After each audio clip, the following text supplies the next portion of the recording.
How's it going, everybody?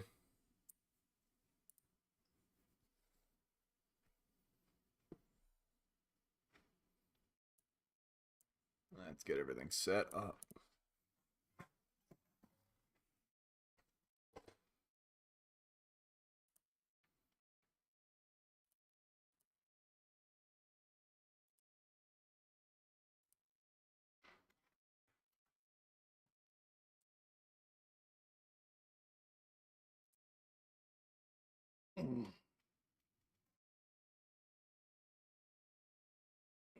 Excuse me. We'll give it a minute, see if anyone shows up. Oh, I should probably actually turn the audio back on.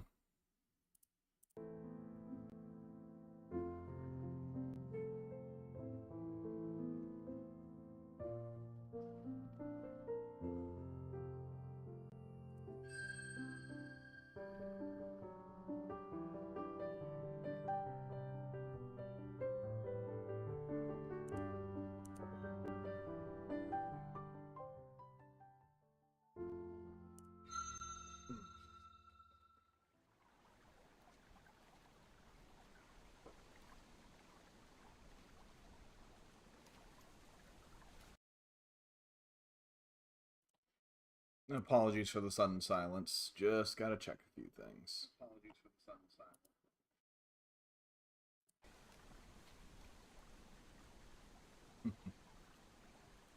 silence. People will roll in. Or they won't.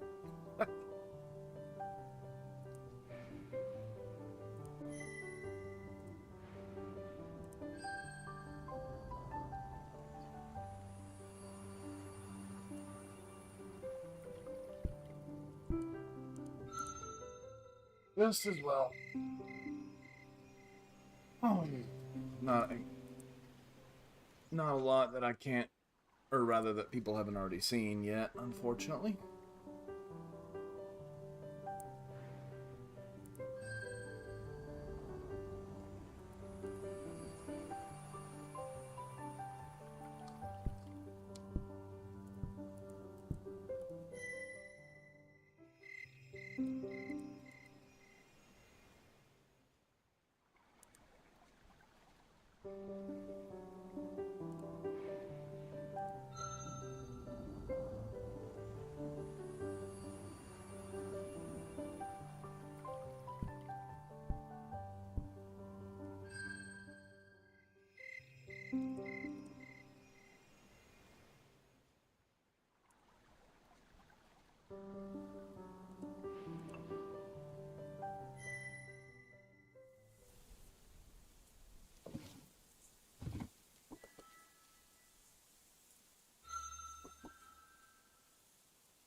That is the one unfortunate thing about the way this works. Actually, I wonder if I can fix that, where it will keep going in the background. Hey, Shriekers.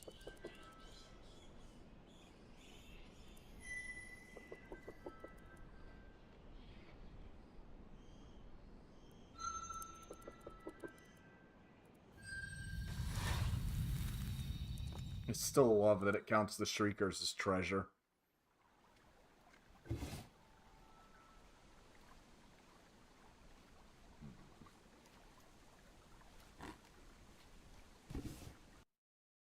No, it didn't fix it. Oh well.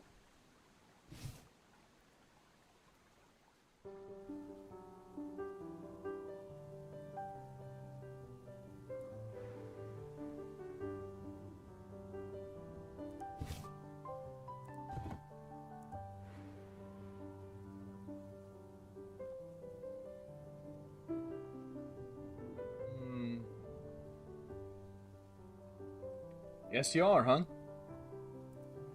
Not a lot of people showing up tonight. But that's fine.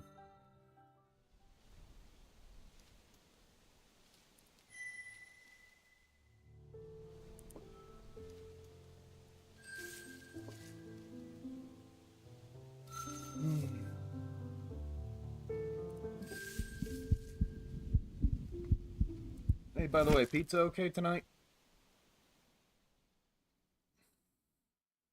Is everything okay?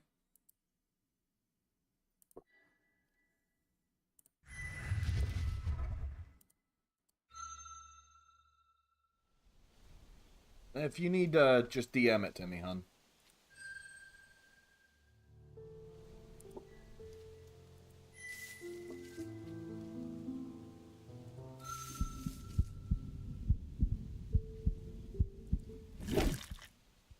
I admit I'm reading a little less while there's not a lot of people, since this is mostly just catch up anyway.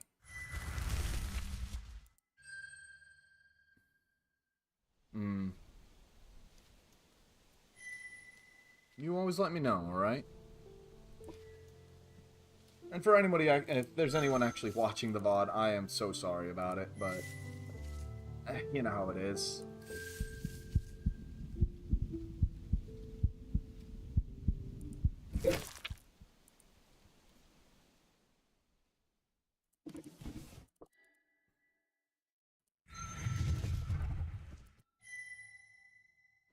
And I sent it out to everyone that I usually do. If you want to send it out to anybody, feel free.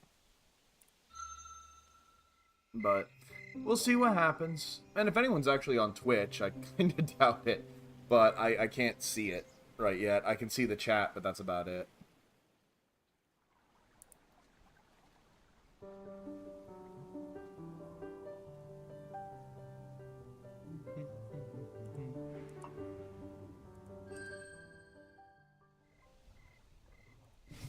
Back to the Clansinger feast.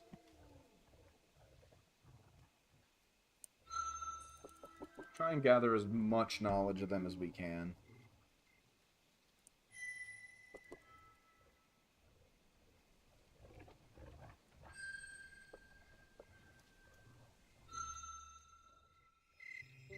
As far as I remember, the wolves don't actually care what you answer as long as you answer honestly.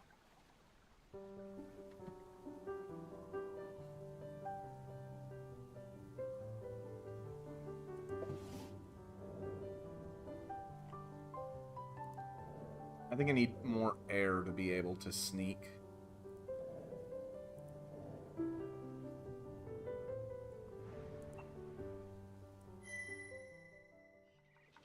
Come back to the tree, squabble. Still threaten to light it on fire.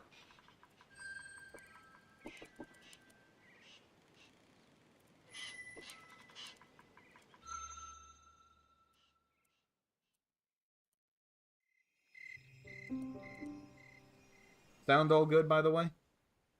I know you said you got extra noise, but... I'll feed you early today, I promise.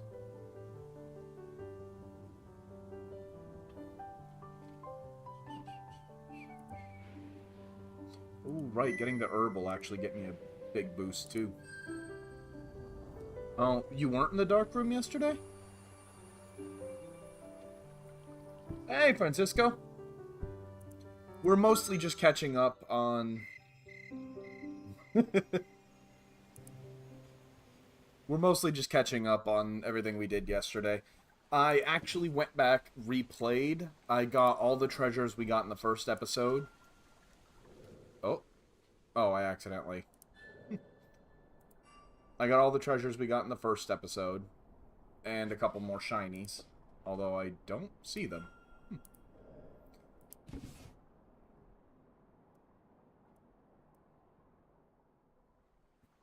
Things are going well, though. How about you, Francisco?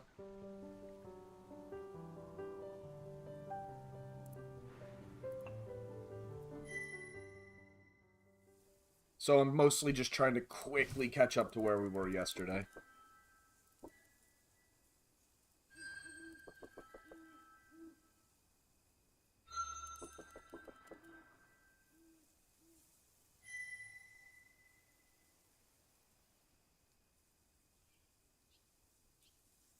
Oh, shit. Hey, man, good luck. I wish the best for you.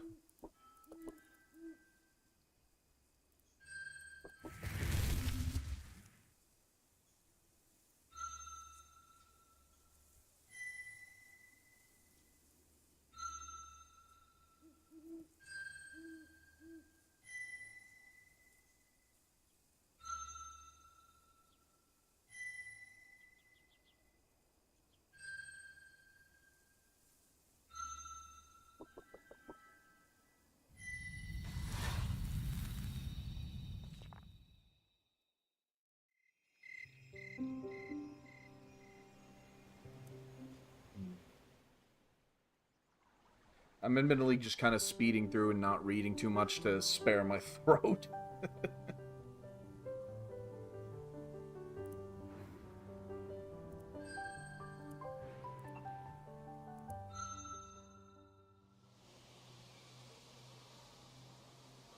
Oh, it's not too bad. It's just reading a lot does kind of eventually hit you.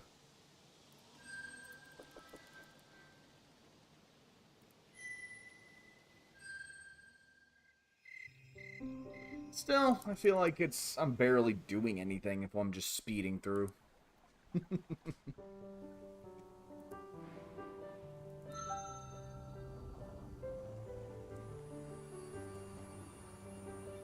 Already, you two?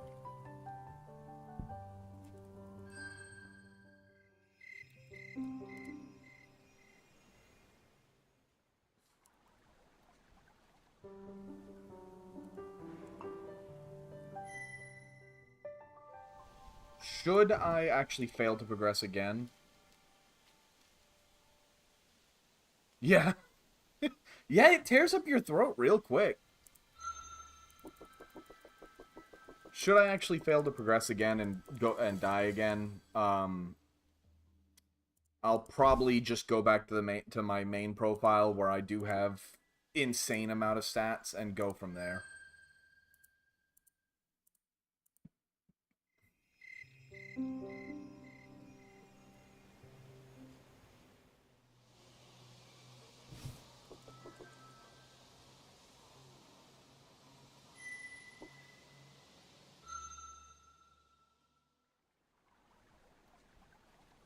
Hey, wind's up.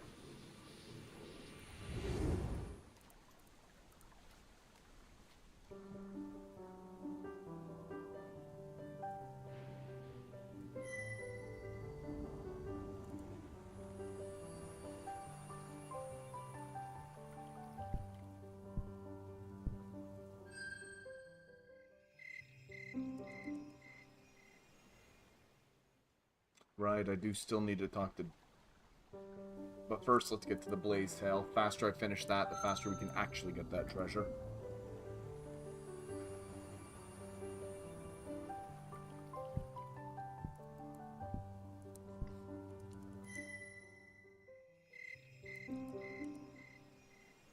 You gotta get back to that, hun, at some point.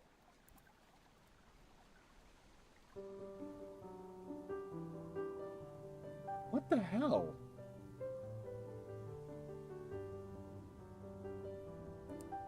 What? Kitty! Hey, what's up? Where the hell would send you a microwavable bag?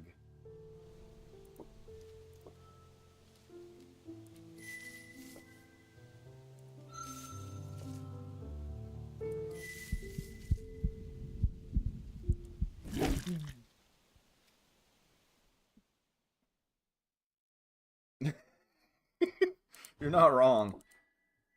Damn plant eaters like Maffy.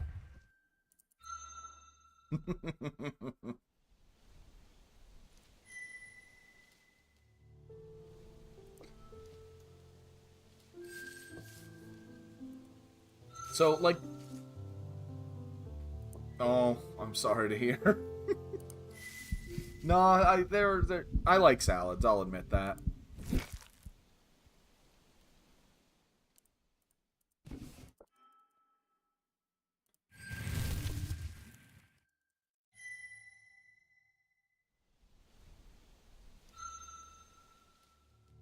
Kitty, though, you might have missed it, but I'm basically just kind of trying to speed up to where we were right now.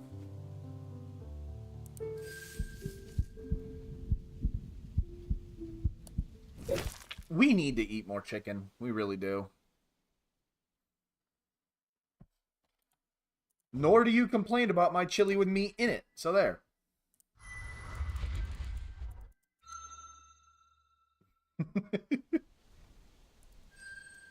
No, that's just us. We will bicker all the time. It's a sign of affection. I think I should be good enough to handle the wolf now.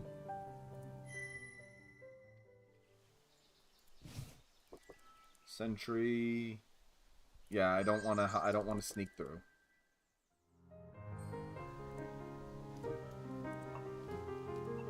Oh shoot! I don't have charge.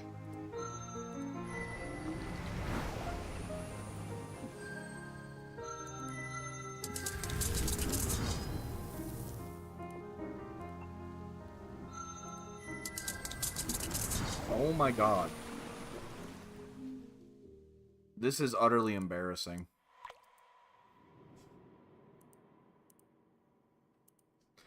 Kitty, I also, as I said, if I game over again, I'm just going back to my main file, where I don't think you guys care as much about the struggle as you do about the actual story.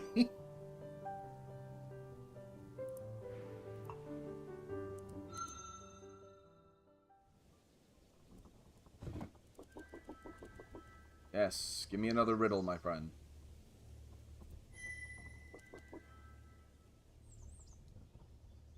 Same riddle.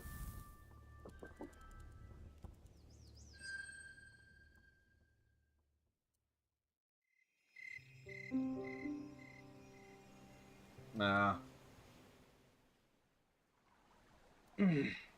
Nah, we don't have much to cook tonight, so it's just gonna be pizza tonight for ourselves.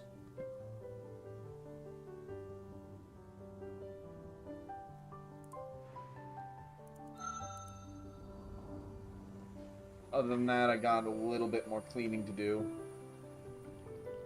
Hey, Ollie! Yeah, hopefully we'll get to some new content here in very shortly. If I can stop dying to the wolf.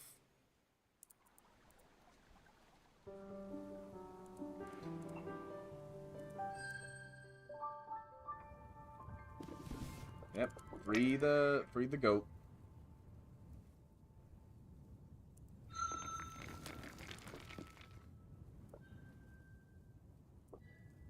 Alright, we did get the goat out.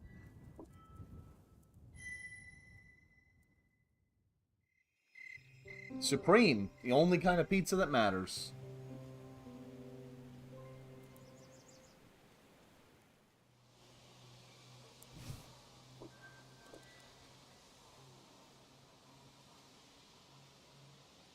Oh, that's right.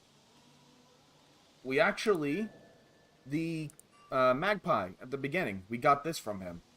So since the bauble is made entirely of copper, we can skip this phase for them. They're surprised and pleased to receive the Shinestone bauble. Its pure state means they do not need to spend as much time extracting and refining the copper they seek, saving precious energy. They'll teach you some valuable information as recompense. Only a few suns more, they claim, and your gift will be ready. You depart, hoping all these sacrifices will be worth the reward.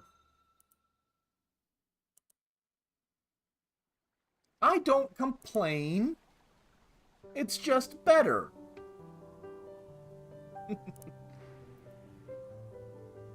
For the sake of seeing some new content, we are going to... First, I think this is one that I've been wanting to do. Nope, this is the bees again. Whoops.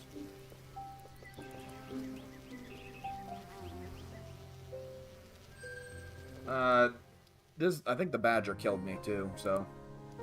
That's a bear.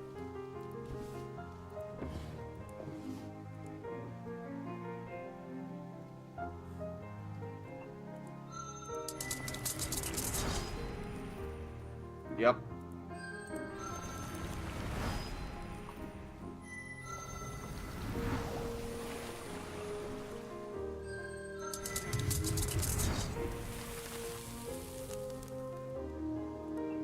We ain't giving up. We'll get him this time.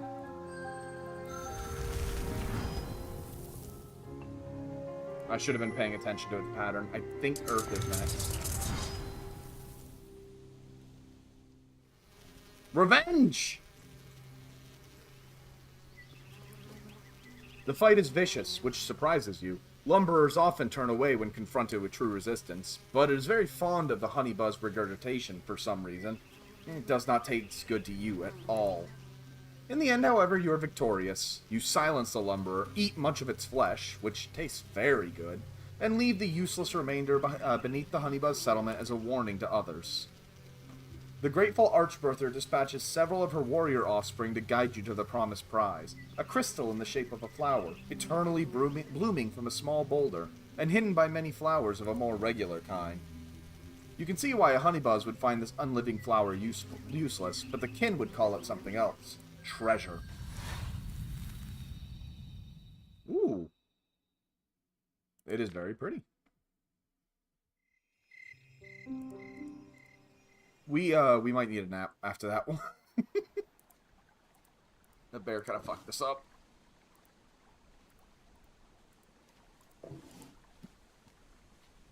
Yeah, we're gonna have a quick little nap.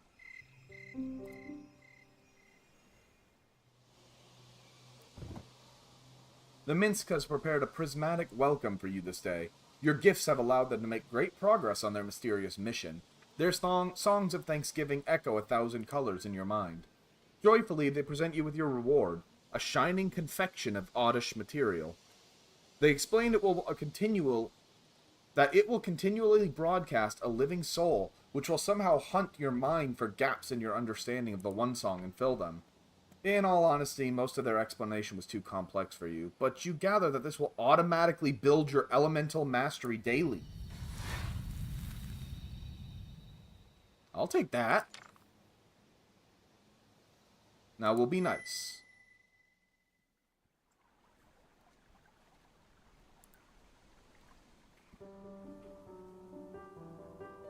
You got another campaign, or do you mean me and the drop kit?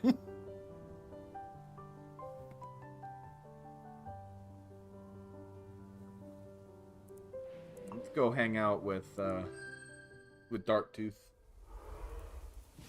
Hey, buddy.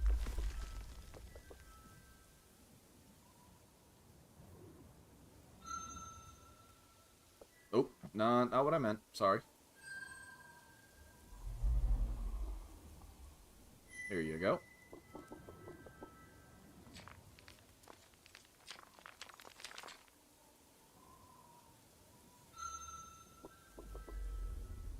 And we still don't have enough shiny things for the Great Lesson.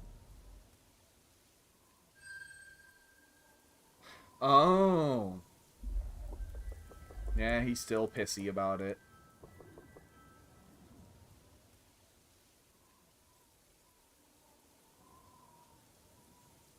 I could have sworn there was a way I offer you an artifact in the aid of gathering. So he can have this thing. He doesn't like it when we offer to trade, because he takes it as offense. He shows us where the Great Lesson is. No thank you. We're about to die. Tell me more about the Clan Singers. The Clan Singers, makers of the soaring many-voiced music, are fur beasts who reject the way of solitude, embraced by strong beings such as the Lumberer, the Slideclaw, and the Kin. Instead, they bind themselves, linking their destinies together. Even the mighty Lumberers and Hillbacks fear them when they walk as one in essence, though many in form. They claim to have discovered love, a force which makes two as strong as three, and many as strong as many more. Some claim this is mere delusion to justify their strange way. Others say there's a powerful music at work with this love. It is not for their kin to follow their way. Were we to bind ourselves to other kin, the land would not endure, and were we to bind ourselves to other beings, our kin essence would languish, and we would become weak and complacent, ripe for destruction. The love of the clan singers gives them strength, but it can also be used to defeat them. They care more for their clanmates, and especially their young, so greatly that more than one Drakh has defeated powerful chieftains of their kind simply by threatening that which they love. Still, the Clansingers are an honorable people in their way. They never resort to falsehood, bravely battle mighty enemies, and their minds and hearts are pure and clean as the sky. A wise Drakh might find them useful tools, and of course, the Great Green would be poorer without the beautiful songs they sing, the greatest of which can only be sung many at once. Alright, let's get out of here. Thank you, big guy.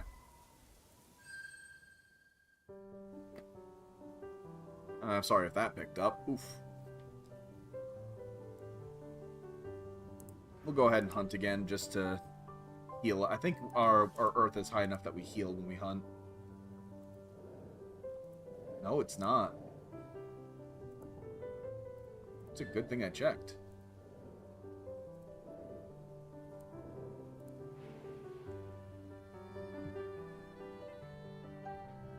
Oh god, Ollie, you just made a new best friend. Hey, Maffy, warrior cats.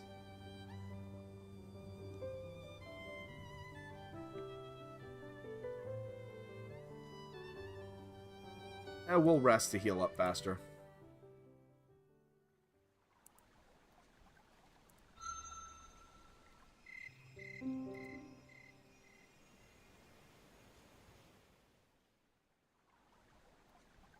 Still haven't leveled.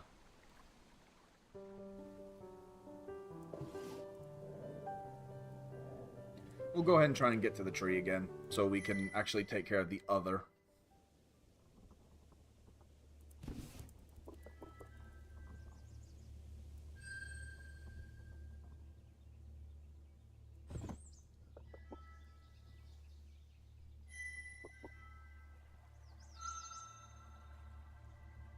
What did I read as a kid?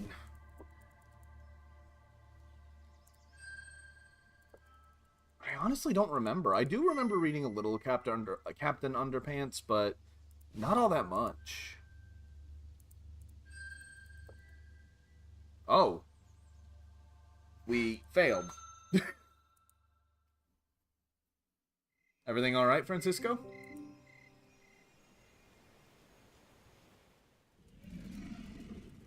Oh, hey, it's Blaze.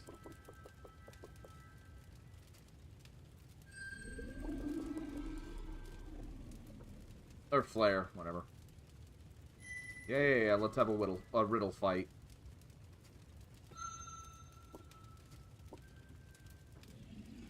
Oh, this same riddle?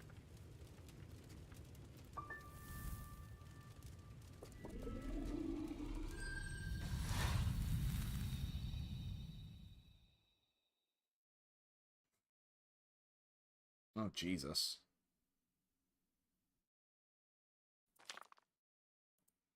I think I was mostly Animorph. I remember them having different riddles, Math. How close am I to leveling? Oh, I'm not even close to leveling air.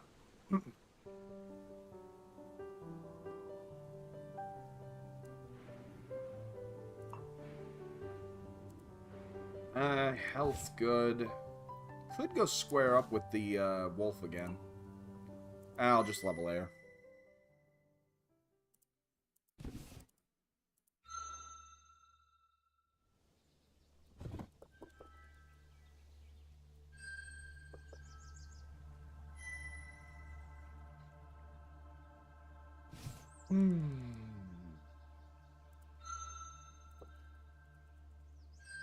Yeah, well, we're either going to succeed or level our wit or air, which is what's I kind of want to come here for.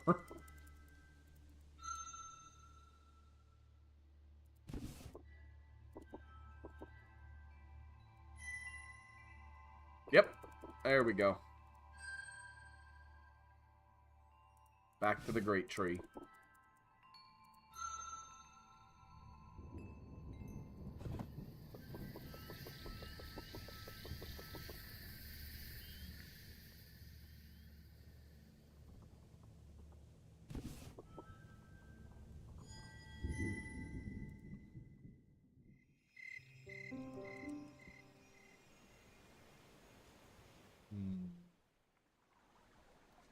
Hey, water leveled up. I think this gives us camouflage? Yes! And now we heal from hunting. And we can scream at people. Let's go visit the puppies.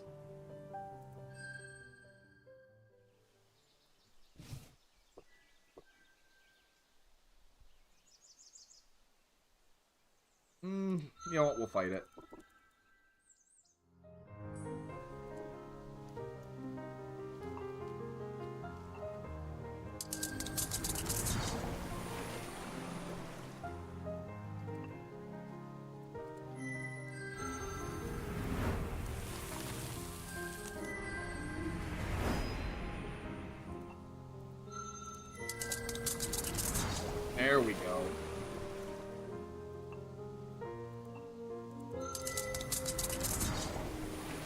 we got him. Oh, go on. It's true. Look at the babies! We're not here to kill you, little buddies.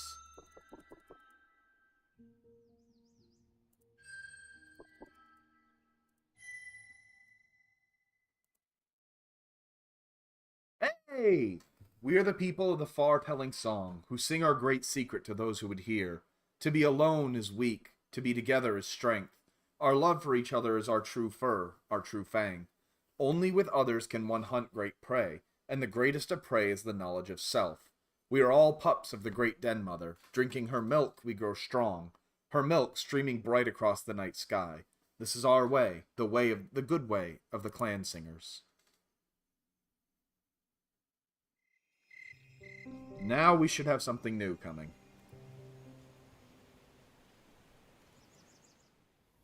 Yes! Look at that! It is a hunting moon, and as you bathe in the moonlight outside of your lair and look over your domain, a many-voiced song raises up from the depths of the Great Green. The clan singers are singing a song of summoning. Hey, Jay! We call upon the long-necked lord, the Firebringer, remnant of before time. If you know honor, come to us. The Spirit Claw clan summons you. You find all of the warriors of the clan waiting for you on a hill at the edge of their territory, facing your lair. As you approach, their Giver Chief and Birther Chief rise.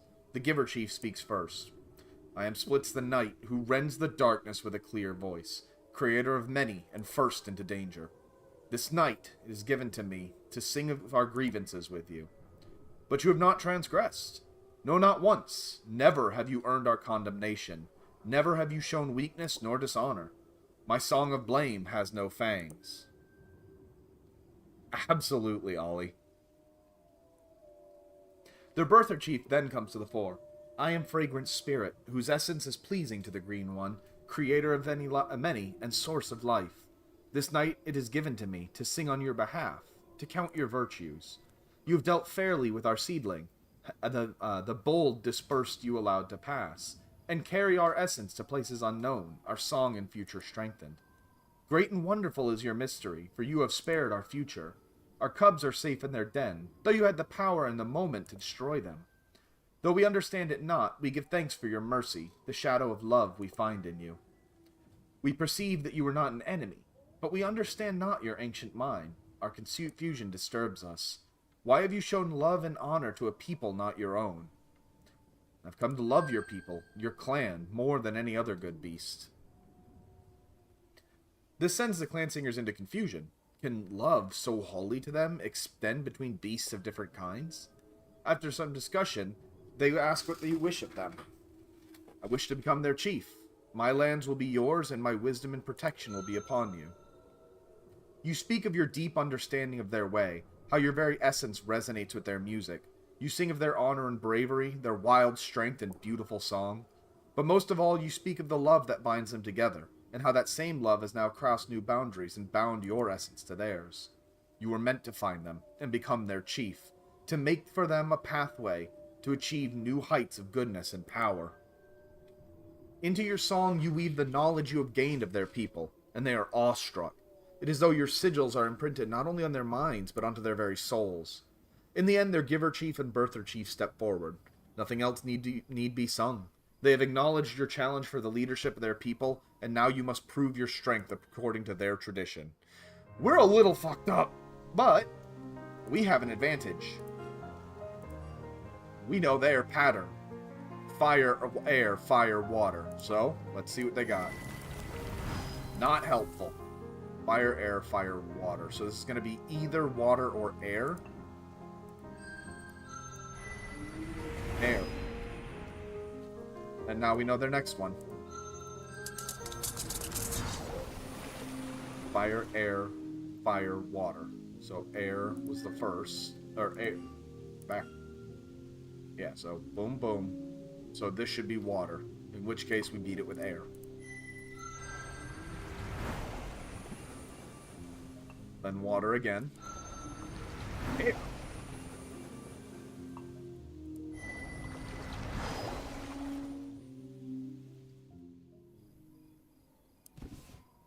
The chief surrenders, baring its throat and belly to you.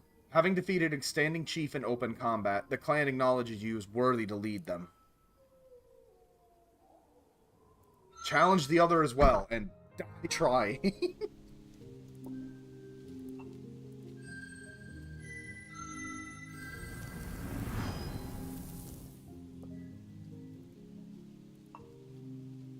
So fire, so it's either air or water. And I'm dead.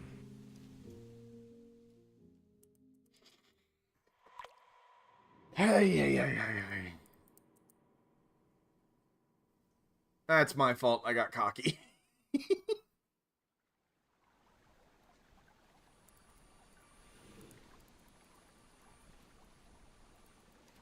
But I have the knowledge now. So I can fight their guardian a lot better and not almost die.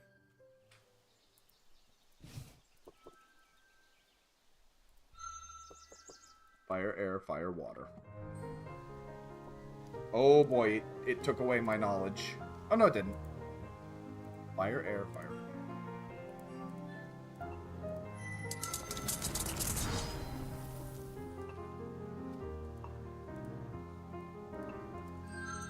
Fire, water. There we go. How am I already crippled?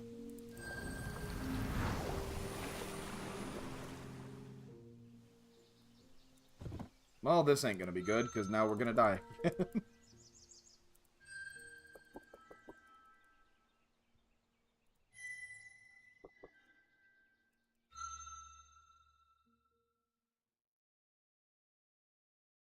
Yes, I know. Damn.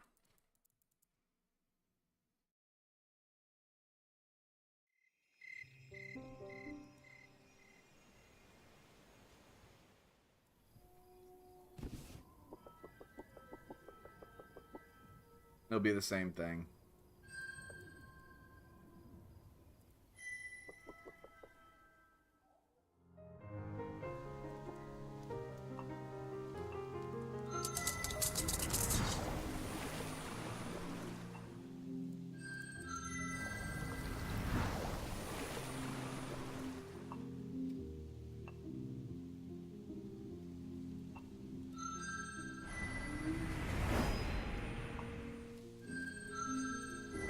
Yeah, he's not following the pattern.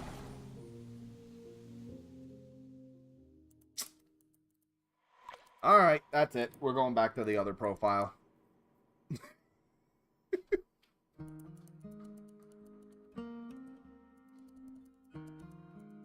This is just shameful.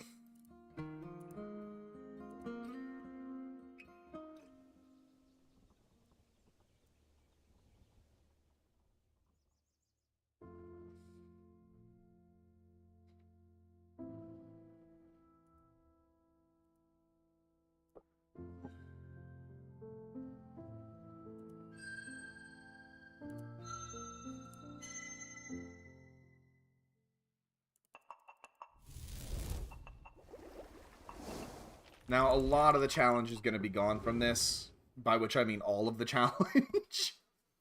But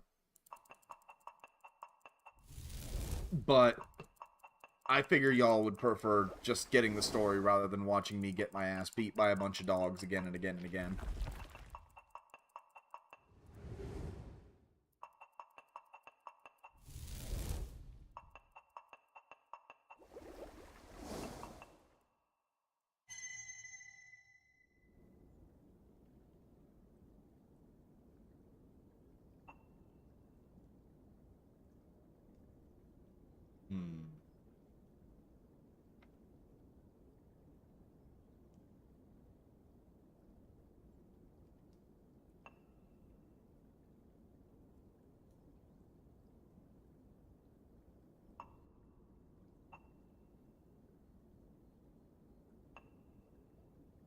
So what this screen is... Hey, Novi. Glad to see you here, man. Thank you, Ollie. I do appreciate that. What this screen is, by the way, is if you start from a later part, you can pick. You can take any artifact that you've discovered in a previous life. I genuinely don't remember what some of these do. What most of these do, frankly.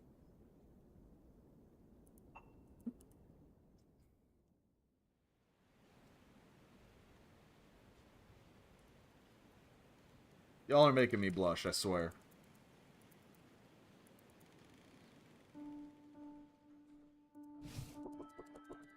Yes, wake back up.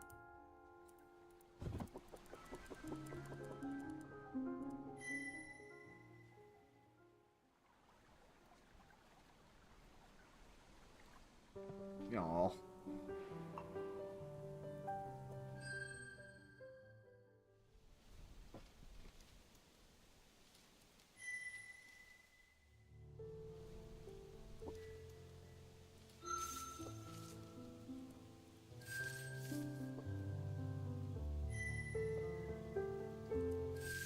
Sorry, Jay. Taking out one of your people.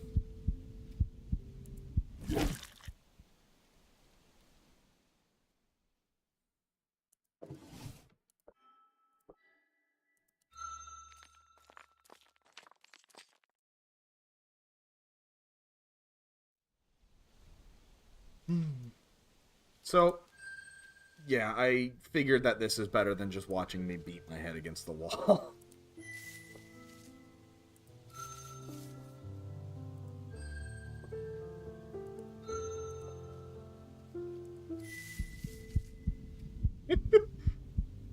I can actually, why can I see that, Jay? Hedwig being just an absolute dirtbag because she's, oh, you know who I am?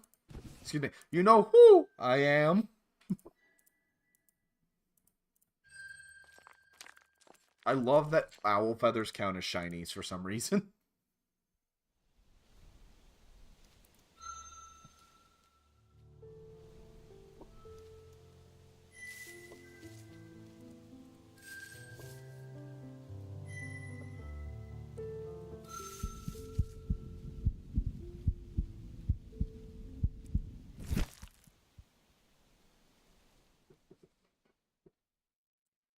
Hedwig and the Angry Itch? I've never heard of that, Ollie.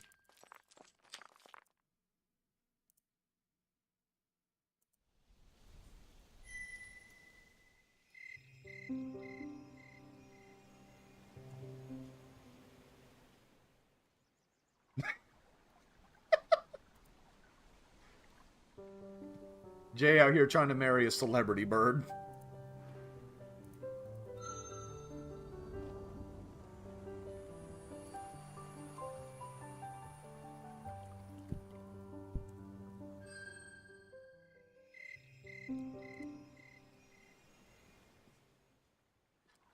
To be honest, the other reason I'm switching to the main profile, I'd like to finish this run this week and start to something else next week.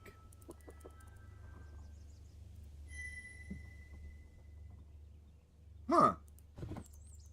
You're just really... Oh, wow. So lodestone is another thing you can find in Chapter 1, and apparently you can use it to just cheat. Be safe, hun.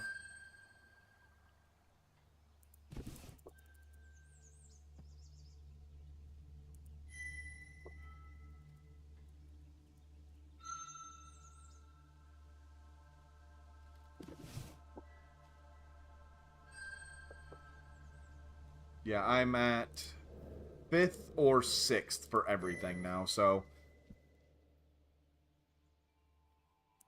I would, Jay, but I'm waiting for a sale. Like, I'm sorry. $60 is just too much for Fable.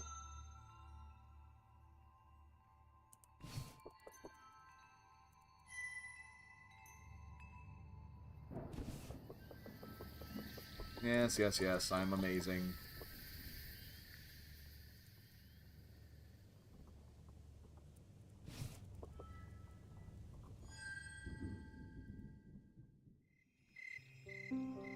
I guess I could use my legally acquired Xbox copy.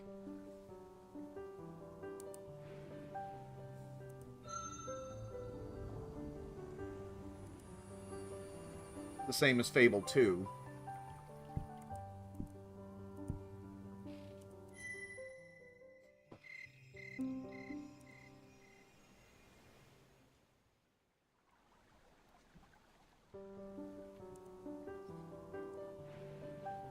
It is, but then you look at that's just then you look at you need to include all the DLC too. Honestly, it's hard to say because I want to. I mean, obviously, nobody's happy about paying more for games, but at the same time, it'd be stupid to ignore the fact that games are, for the price to make them, way cheaper than they've ever been. The honest best answer for everyone, I think, would just be to have more variably priced games. I think that's why PC's doing so well, Novi. Because I wouldn't mind paying $80 for Mario Kart, for example, if I knew that if I knew that a later game might only cost $20. But you know that everything on Nintendo is going to cost $70 or up. Exactly, Ollie.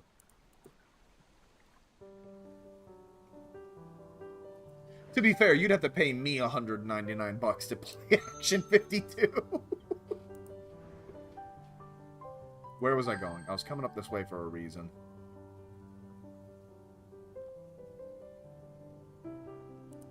Now let's take care of the wolves as quickly as possible.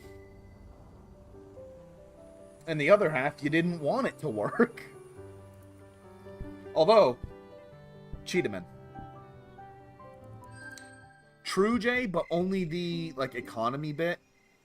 And I argue that, you know, that $3 a month is very kind. But $20 a month for a couple of emulators that are worse than what I can find? No, thank you.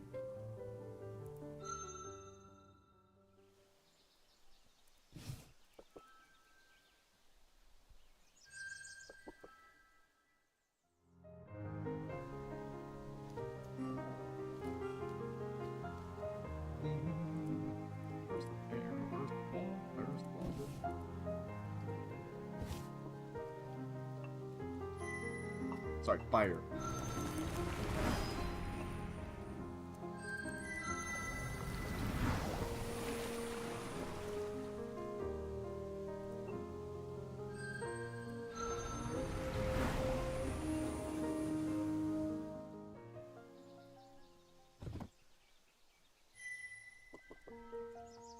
I really hope, though, Ollie, you might actually get a kick out of this one. I hope that the Final Fantasy XIV tabletop actually really works out well.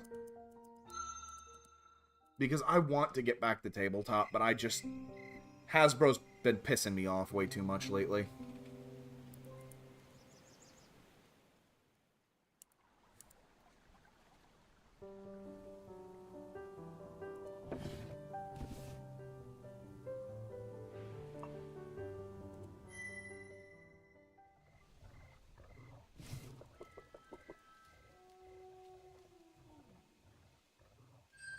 And at least now I can actually tell them the truth.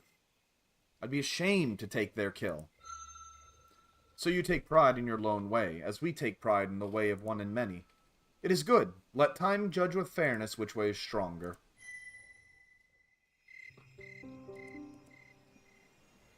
And now when they come to me, I won't get my ass beat by the parents.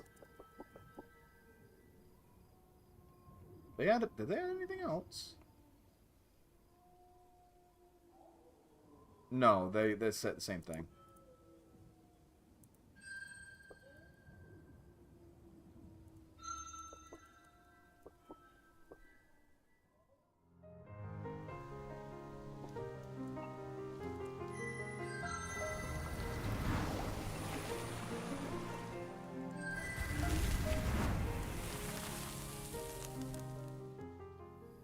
Yes!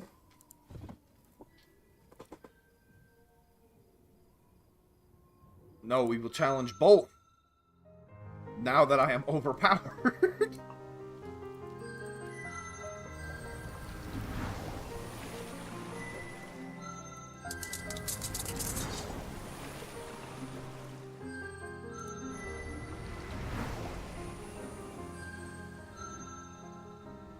Can't remember what Mind Screen does.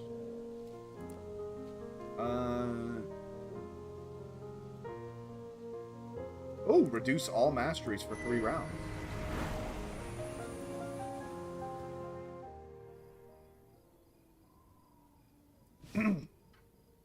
As you accept the honorable surrender of the other chief, the clan dances and sings around you. It is the will of the green. Praise our all-powerful great chief. Please don't let me die of hunger now. Over the next few suns, the Spirit Claw clan migrates to its new home, your lair. We got friends! The acceptance of the Drakh as their leader is unprecedented, but the connection you have forged with these noble good beasts is powerful and true. When the hunting moon rises over the Great Green, a new song may be heard. The clan singer's chorus now features a new voice, yours. Good beasts far and wide comment on the spectacle. Some even journey to your lands to hear this wonderful dissonance, harmonious in its diversity. Now, from your own lair, clan singer voices ring out. We are the people of the far-telling song. We sing with one voice, which is many voices. To be alone is weakness, to be together is strength. Praise be to the Great Green. It's all the same. Shard of our mother's being, pouring out sweetness in its crystal pure waters, and the ruby sweet essence of our honorable prey. Praise be to our prey, whose flesh becomes ours. Givers of life, dance partners eternal, we remember your song with great sacrifice. Praise be to those who came before, our ancestors who learned to bridge love and violence across one and being many, and not be split in twain. And for the first time, a new voice is added. Praise be to our great chief, many-colored kin to the ancient ones, who bridges what was and what shall be, who burns a new path for us with strength and honor and fire. Praise be to the earth, great mother of us all, for we love her and are one in her. Hear now our song of joy. We live. And I'm gonna die of hunger. Oh! Huzzah! I live! And now I have friends. Witness the puppy. I love that you can actually get the wolves as friends.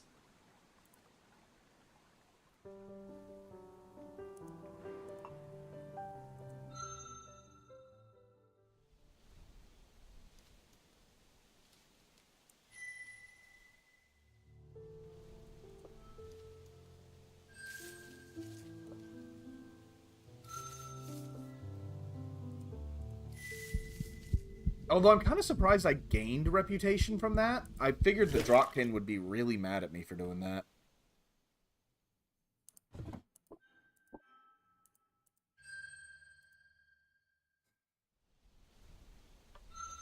Oh. Guys, I'm going to need to take a break, take a quick break. I have my mother on the line. I'll be right back.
Sorry about that.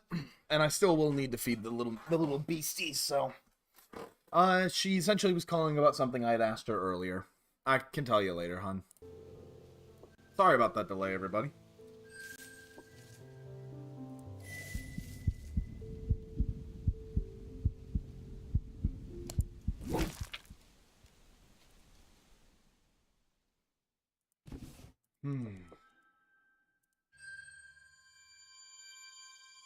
That's right, and we heal because we were hunting. Am I stupid? Was that 2 or 3? It is important, but...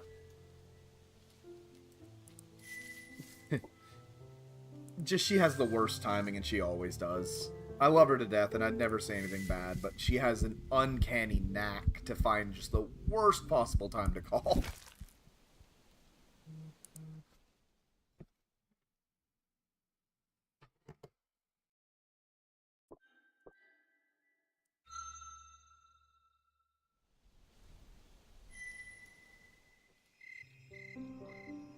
That's true. Everybody loves their mother. Well, most people love their mother.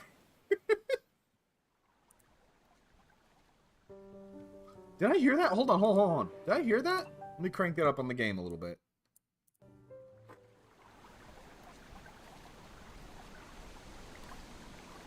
Okay, no. I thought I had heard the wolves barking as I was heading out.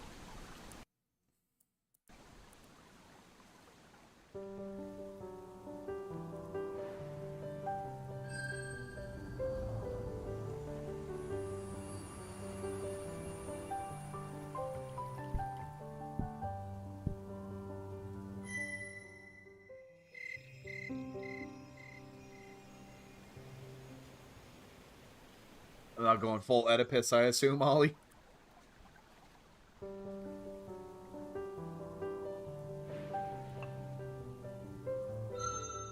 Alright, let's deal with this. I am not reading your dialogue again, you freak.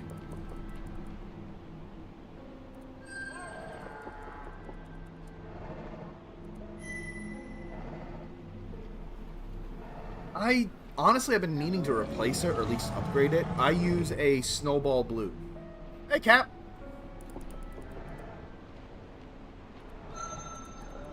Yes, we already dealt with you last time, friend.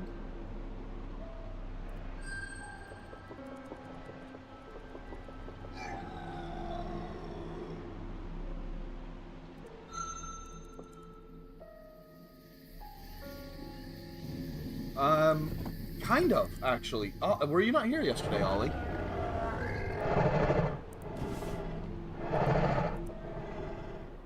It's essentially the spirit of the saber-toothed people.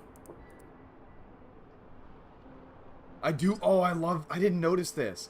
If your essences are high enough, you can actually put them to rest an easier way.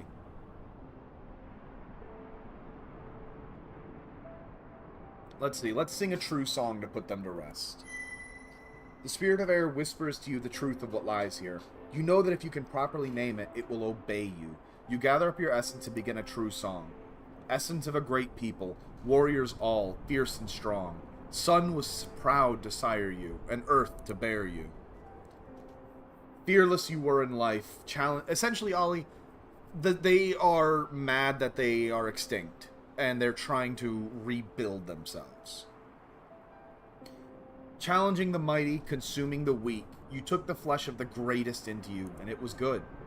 Now you are lost on a dark journey, and though you think this is the path, this path is one of bravery and strength, you are wrong.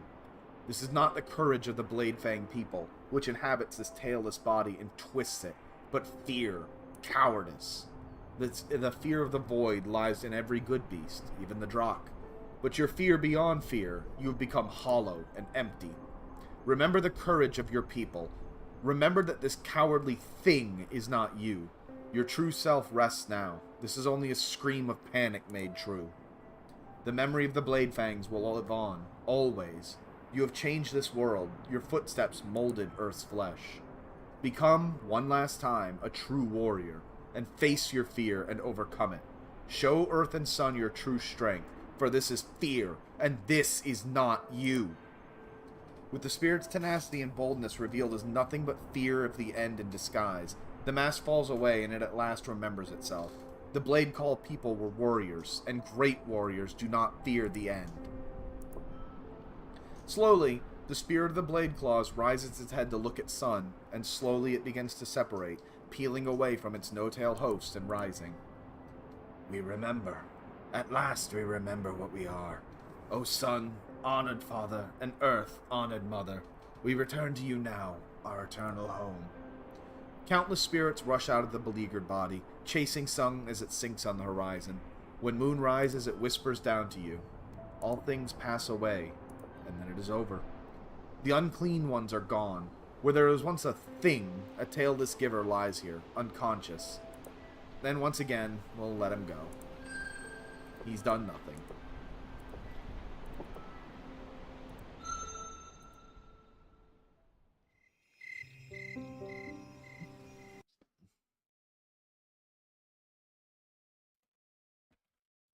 Oh, shoot, sorry. I am actually going to have to take a second break in about a half hour. I'm going to give the cats their food a little early just to try and make it a little cleaner for breaks.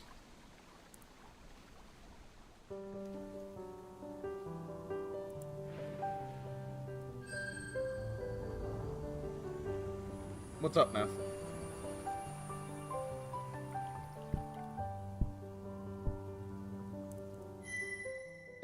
It's a half hour early. I figure 10:30 is not that bad. Spaces out their snacks quite nicely too.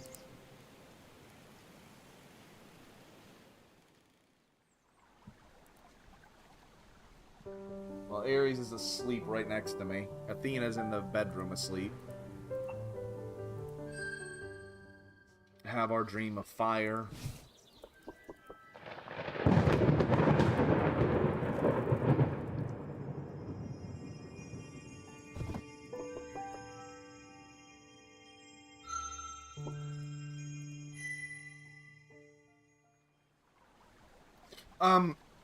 It's because this game can't work in the background, so anytime I click off to anything else, it pauses.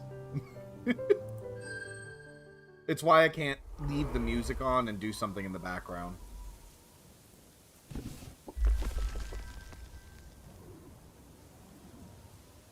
How many shinies do we have? 33! Holy crap!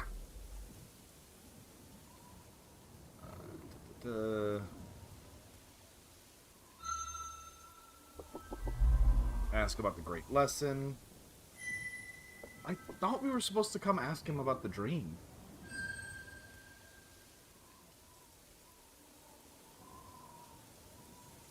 I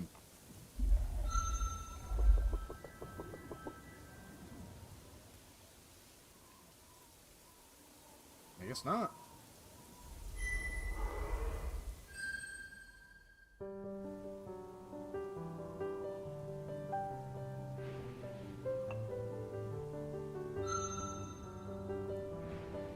Hey, here's some new content. Let's come help the kid again.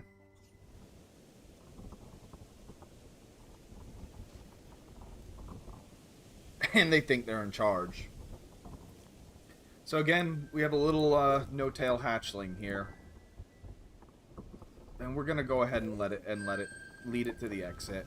But as we do, the Great Slide Claw comes for us.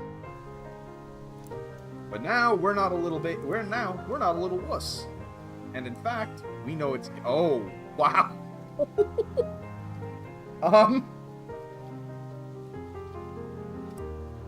It's a long pattern. So it's always going to alternate earth, then fire, air, water, fire, air, water. Okay. Fire. So then it'll be earth, fire, air, and then air.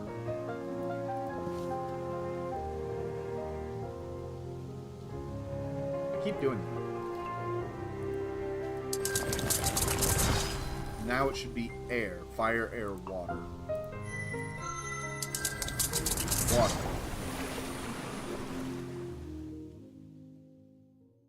That's a good question, actually. The Slide Claw is worthy of its mighty and destructive essence, but you manage to drive it off. The tailless hatchling continues to stumble, scent-blind, through the forest, but you manipulate it into a successful escape. In the end, you catch nothing at all that day, and your core berates you with a low growl as you watch the helpless hatchling leave the Great Green and into the tainted lands close to the hive of its people. What moved you to forgo an easy meal? Could there be any benefit in such behavior? Perhaps you yourself do not know. Strange and mysterious is the one song.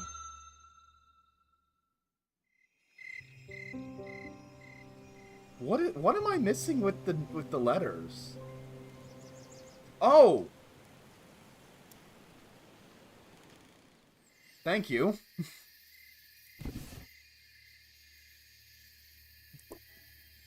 Look, alright, my error element isn't that strong. Alright, leave me alone. Once again, we do allow themselves as our sovereign.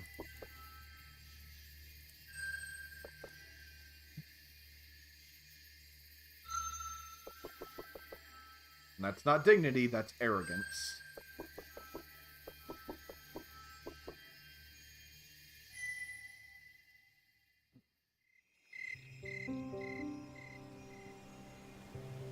Thank you guys, I'm sorry, I'm a little too smooth brain.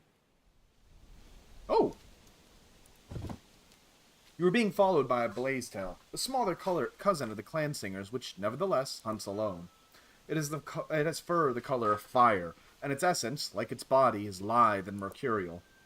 It does not seem to be trying to hide from you, standing brazenly upwind. It's too small to be a serious threat on its own, so you approach it, intending either to chase it away or perhaps to consume it. They're quick and clever, so such hunts rarely succeed, but still, you can try.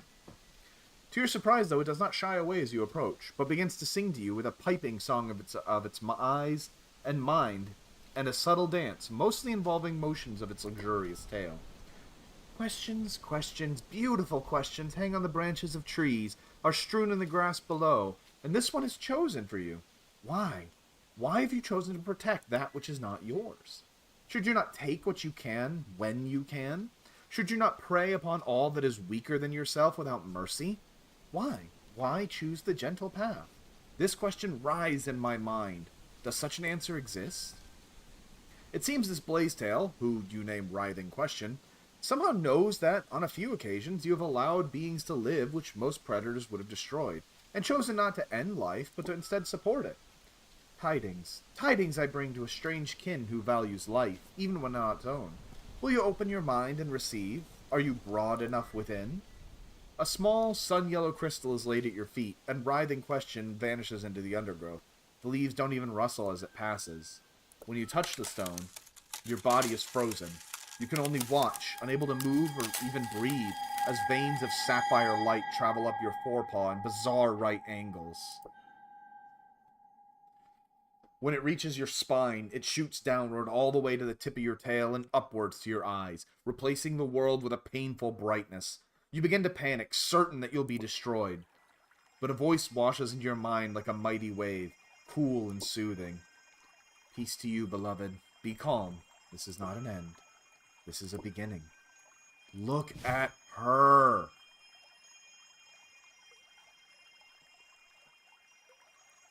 Math, this is your favorite dragon. You can no longer feel your body. You are outside both time and space, held against an essence broad and deep. In fact, before the mighty presence you find yourself before, you are like a single strange leaf sinking into a vast ocean.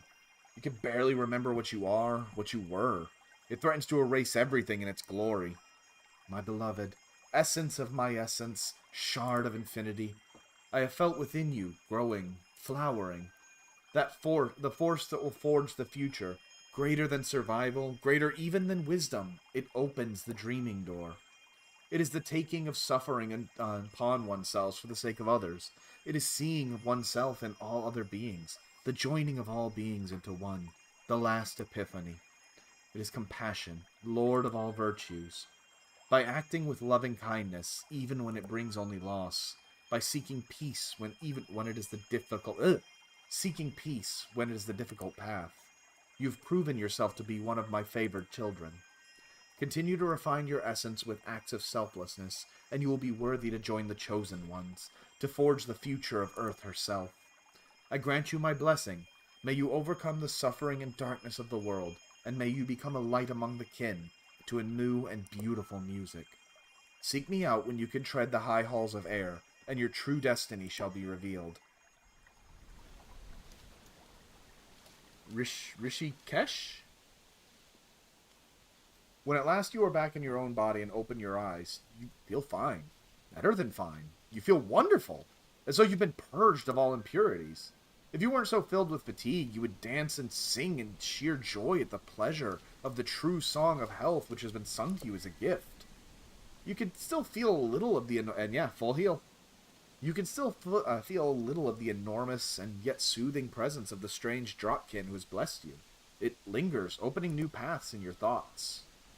A yellow crystal remains on the ground. You take it and add it to your trove. What was that? You feel as though you've been adopted by a being made of light and truth. Did it speak truly? Would taking on the suffering of others and aiding their journeys be somehow advantageous? This could be the beginning of something beautiful and excruciating. Honestly, it's because it's a dream, Ollie. All of the dreams have this beautiful, surreal effect.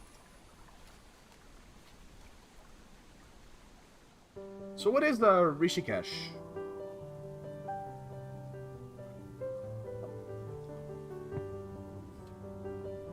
Let's see.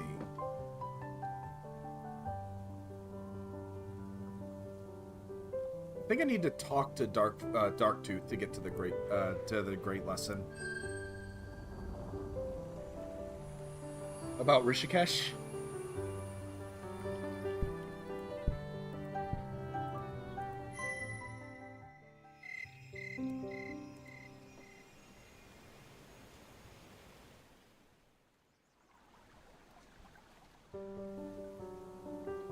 So this time, I'm going to make sure we square up with this one. Last time we kind of walked away once we sang to him. He didn't answer, and then we just kind of left. So, but yeah, we can answer without losing honor. The history of many of my fans. Oh! Cautiously, you enter the Reach. In short order, you come across the scent trail of a wounded Surefoot. With possibilities of further exploration and an easy meal thus unified, you follow the trail until...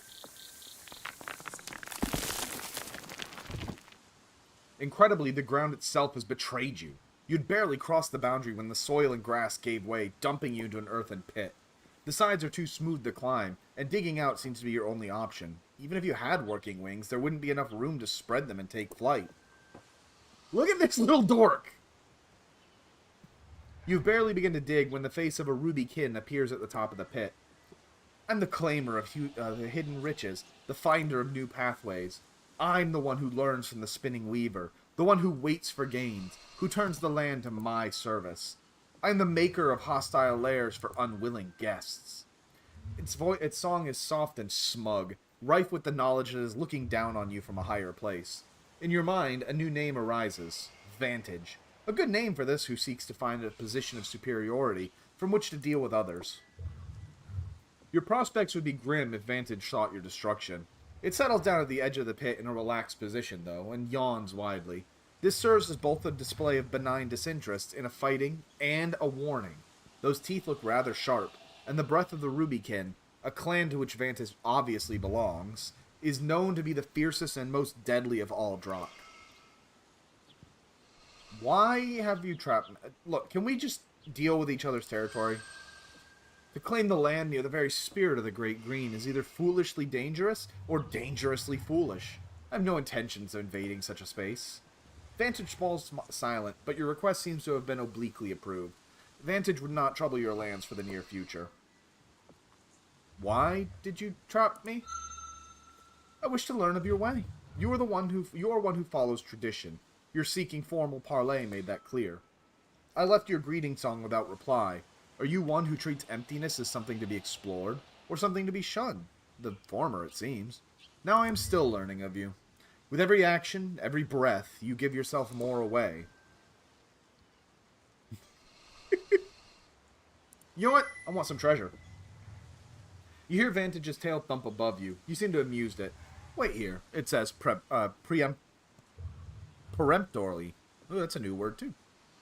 Turning away, it reappears a short time later, holding some sort of dark object in its jaws. You may have that... Now I'm not even gonna bother. You may have this if you can find a way to take it from me. I will allow but one attempt. So we are going to sing a soothing song. You begin to tell a deep blue story to Vantage, a tale of water and night. You weave slithering images of slow green beings through the reeds of your opponent's mind. Wary of this, Vantage resists, filling your mind with orange distractions. You evade them, even working them into your song, turning them into a peaceful sun high above a broad sea whose fathoms invite Vantage to sink deeper, to find a cool oblivion. Finally, eyes unfocused, Vantage lets out a yawn. Too late it realizes it's a mistake and tries to close its mouth, but the artifact is already falling. As you take possession of it, Vantage grouses. Boring me into releasing it? How artful. One side of the pit collapses, creating a relatively easy way out, though you do not know how Vantage caused it. Leave now. Do not return unless prepared to challenge me for my lands. The Ruby Drakh is gone by the time you climb out of the trap. Soon you are safely back in your territory, and it seems that Skyward Reach is off limits, for now. Perhaps one day, when you're stronger, you can challenge Vantage for it. It'll undoubtedly be an interesting gambit.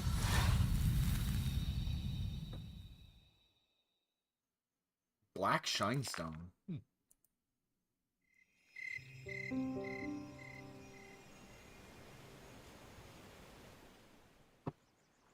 actually want to swing back. I've got more I need to find.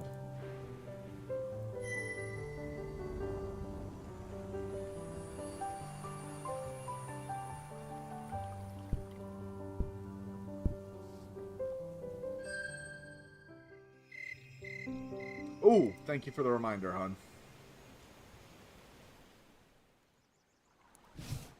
Hunger's very, very good.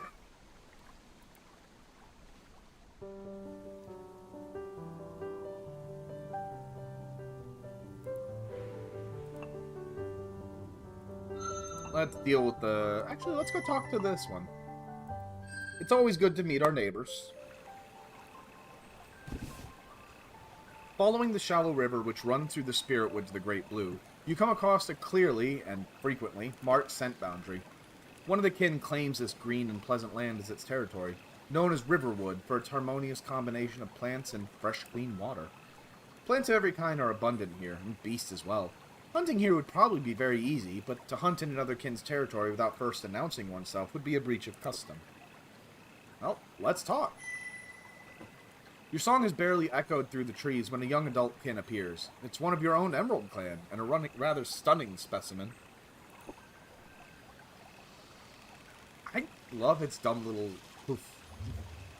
I'm the arranger of proper order. My correctness shines unabated. It pauses to smooth out its chest feathers, making certain none are out of place, and preens its crest before continuing. I am the putter of things in place, the one who remembers forgotten distances. I am the lord and keeper of the Riverwood, preserver of the perfect dements. This kin seems rather proud of its custodianship of the region. In your mind, you name it Warden. Coming a little too close to home, Jay? It picks through the feathers on its right wing, examining them as it waits for you to state your business. You look good, Warden. Warden preens itself as it listens to your praise. Its body is indeed superior, but still maddeningly imperfect. This talon is slightly shorter than its mate on my other forepaw. The color of this feather on my breast is off by a fraction of a shade from what it should be, and those are not all. Still, I move towards perfection. My flaws are fewer than they were. Eventually I shall attain it. Hey, I just want to make sure our boundaries are secure. Before I respond, answer. What defines beauty? Passion. Yeah, I'm gonna say passion. I know what he probably wants. Or it, really, but... Warden turns slightly. Passion. A messy, dangerous force. Far too individual. Far too unbounded. It resists calculation. Desires lead to conflict. Order is desireless. Perfect. See, I knew he'd want order. I mean, look at him. Have you not seen the stars in the night sky? Some are bright and some dim, but they all have their place. Their dance is so perfect that it has become fixed, a moving stasis. We, too, could be like they are, immutable, immortal. I've endeavored to make my demesne a monument to order, with not even a leaf nor stone out of place. It has not been easy, and chaos continuously menaces, but one day I will have the perfect territory. Now sing of my way. Is it not good? Is it not just? I have sacrificed many suns, even moons and turnings, to the pursuit of perfection. Can you deny its result? Is my territory not the most beautiful? Yeah, just about, Ollie. I'm going to disagree on practical grounds. It's a good idea, but perfection can never be reached. Warden's feathers fluff outwards menacingly. Pessimism is not welcome here. True, none have yet achieved perfection, but if we refrain from trying, it will forever remain outside of our reach. My work is simultaneously ancient and innovative. It seems you can see beauty, but are not capable of striving for it. This is disappointing.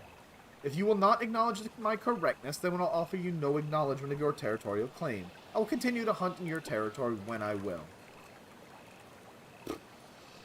Though you have displeased Warden by speaking your truth against its bizarre way, other kin might be impressed at your courage and rectitude.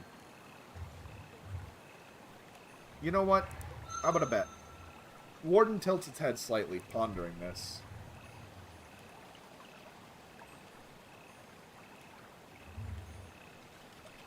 I have long admired number. Absolute, inarguable, concrete, no, oh no, oh no. For many turnings I have played with number in the garden of my mind. It soothes and consoles me when I am dismayed by chaos. Within number, all is either correct or not correct, as it should be, with no space for disagreement. Therefore, my challenge to you is a challenge of number. I shall present you with a problem. Prepare yourself, for once I present it, you will have but a short time to answer. Here is my question. Add 8 to 6, subtract 5. What is the result? Oh, thank God, it's an easy one. 4, 14, 5, 9.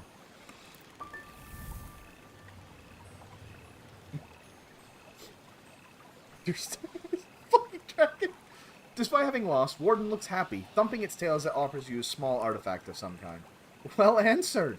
I have hope for the future, knowing that youth among the kin can move gracefully within the sacred crystal realm of number.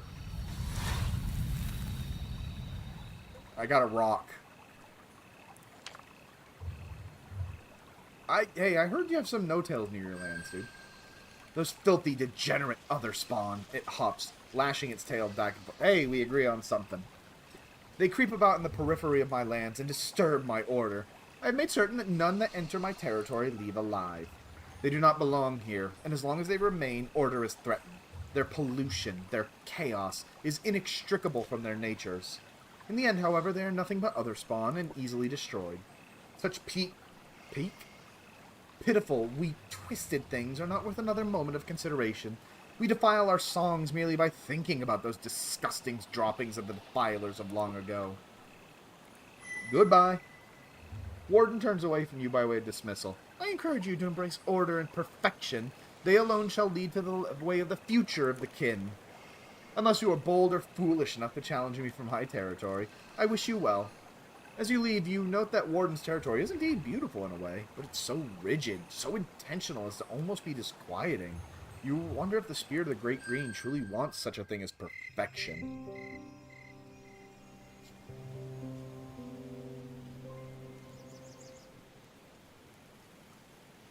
Blair ought to be by any time now. He's actually taking his sweet time.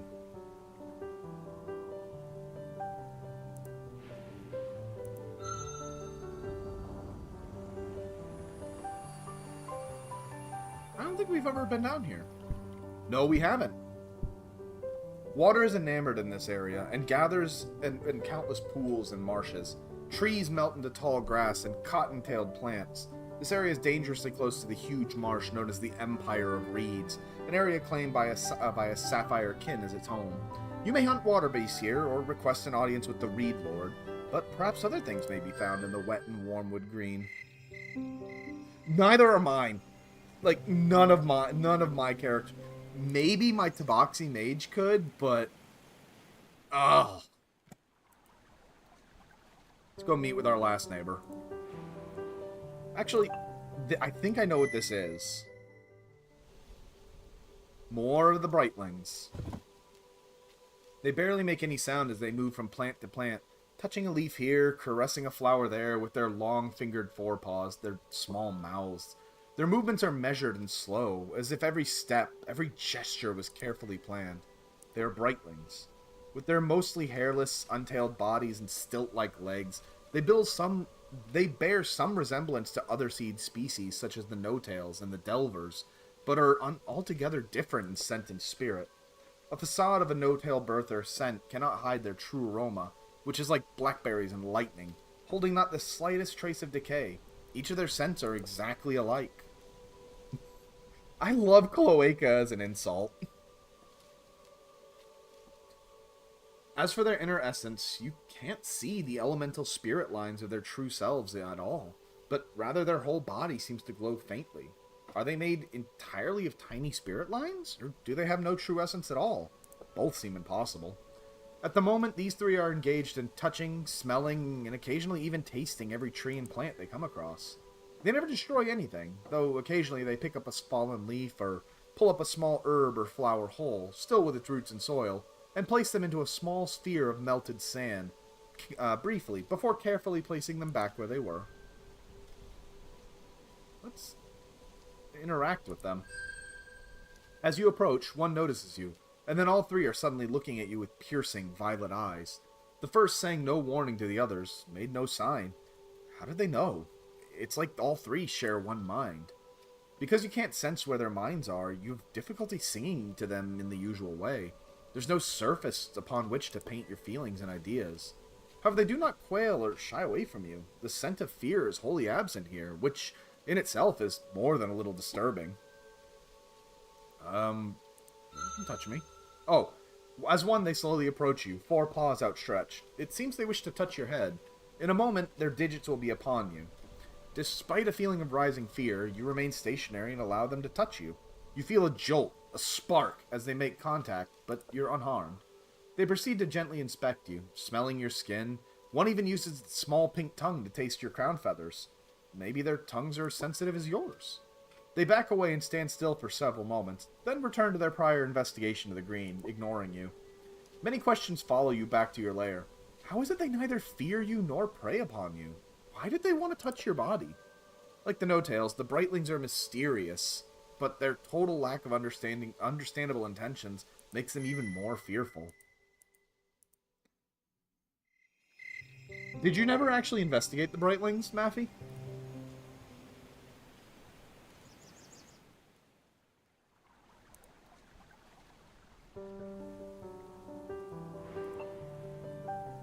Reed Lord. The Empire of Reeds. In the mind song of the good beasts of the Great Green, that is the name that is given to this place. Grasskin dominate the land for Sun's Journey's warmwoods here. Hard stone becomes rare, replaced by the soft reality of water, sweet muck, and life in tremendous variety and volume. Stately spearbills wade between tiny islands. Waterbound creatures swarm in the shallows.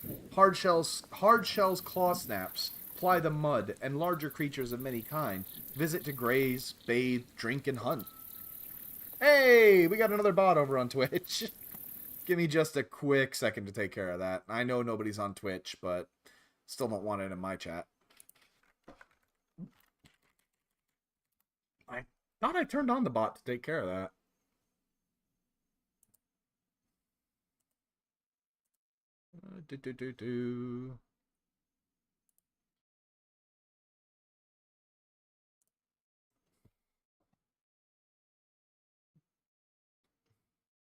Yeah, thanks, Stream Elements. That's very helpful.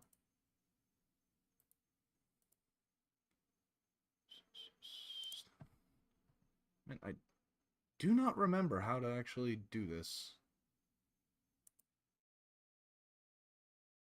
I'm sorry, you guys.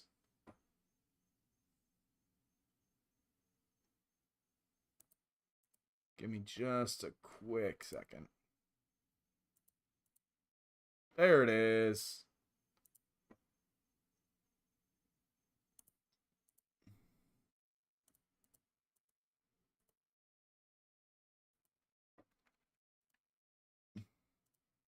There we go. Out of my chat with you.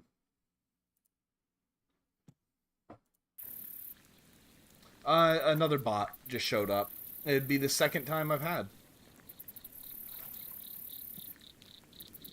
Of course, this lush territory would not be without a drop to claim it. You now stand at the boundary, scent marked by the kin whose home this is.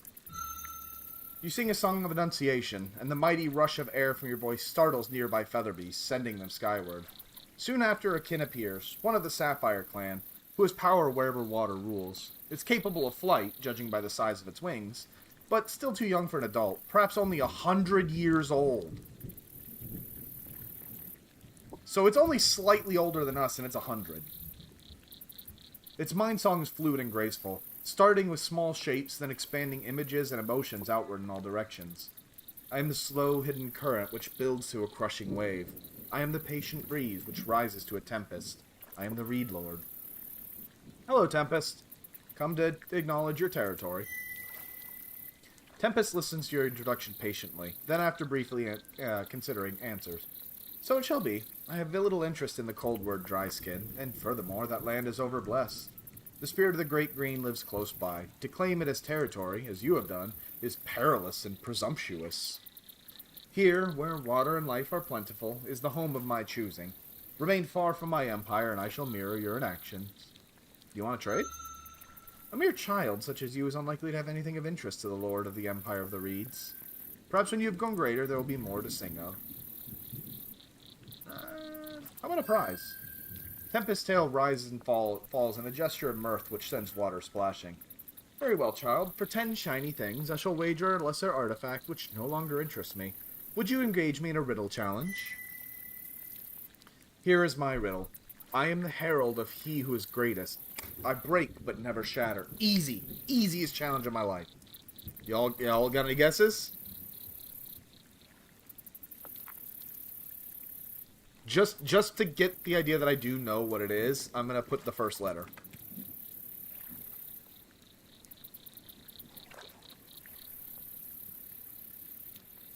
And again, to do it without Tempest's voice, I am the herald of he who is greatest. I break, but I never Cap's got it.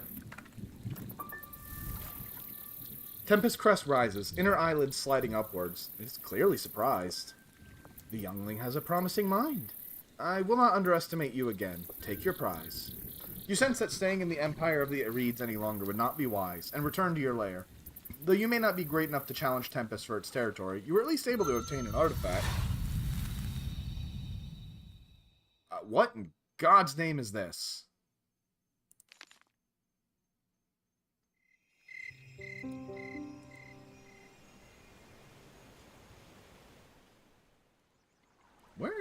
Where's Blaze? Dude is very late. Let's do our lesson if he's not going to show up. Yeah, this is the place. That unusual foreign tree must be the final marker in the mental directions given to you by Darktooth. Here lies the entrance to the great lesson. Stone of a goat? A skyclaw rests on the expatriate tree, watching. As you draw near, it sings. One draws near, pulling away from what it was, and towards what it shall be. This is the gate of beginning. Its vastness represents all truth, all wisdom. Why are you worthy to enter? What do you possess? Do you know the great truth? I don't. Do you have great wisdom? No. Then you are worthy. Remember always that nothing can be filled unless it is first empty. Nothing improved until it finds it is lacking. Nothing learned until one admits ignorance with humility and openness. Look down. Look down. Looking down at the base of the foreign tree, you see a hole in the ground. It was always there, but it seemed so obvious that the huge stone that was the entrance that you didn't even notice. It is time to begin the lesson. And we have another maze. If I remember right, the lesson is a lot of mazes. Look at this. This is the maze of history. Although it is not dangerous, or so it is sung, only those who learn the true high story of the Drakkin people will be worthy to pass on to the maze of philosophy. Time is essence, and though, yeah.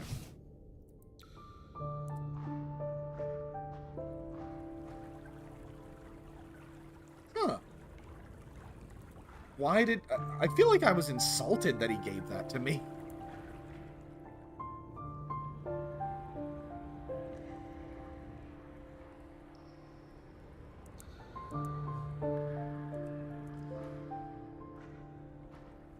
I actually do remember the story of this. So, if I recall, I have to find all of the parts. Oh! Hey, little guys. You've discovered a water-laved chamber, but your way forward is barred by 3 curious beings. They seem to have no eyes and are naked, lacking scales, feather, or fur. We hear you. We smell you. We welcome you by way of the cosmic sound. Om. This is the gate of what was. The only way forward is from the maze of what was. None shall pass unless... Om. Om. May I pass? The way forward cannot be seen with the living eye. Only we know the way to deeper mysteries. The wise one commands, none shall pass unless the high story is sung. How we long to hear it! No song is greater than the high story of the Drakkin, save only by the sacred syllable. Om. Those who have seen the 7 sights and translated them into true understanding, only such beings may be shown the way downward to the schools. Om. I don't know enough. Gaps. Rifts. Incomplete. More rests in the maze. They sing out, begging you to find them. Look for hidden paths. Hold the whole of the maze in your mind. A sacred test. Only patience, only the repetition of cosmic syllable is needed. Om. Alright, we'll look.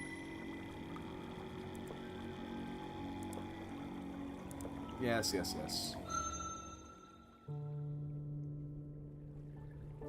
That was this way, so... Jeez, I love these, like... These aren't even, like, cave paintings. They're, like, cave inscriptions, I guess.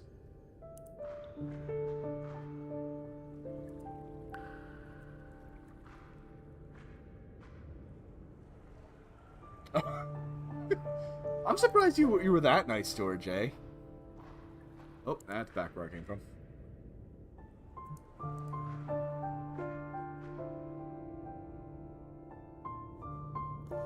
Dinosaurs. And real big dragon.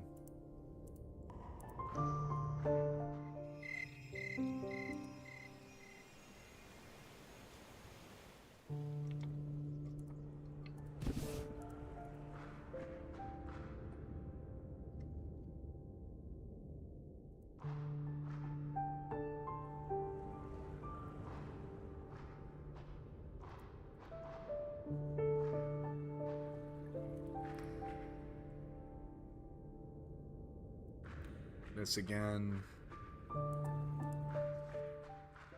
Are we back here? Oh my god, you guys again?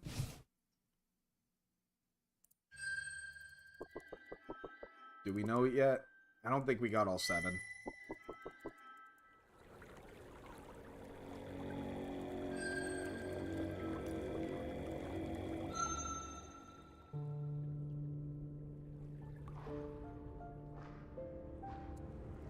Let's go all the way back, see if we can't find another path.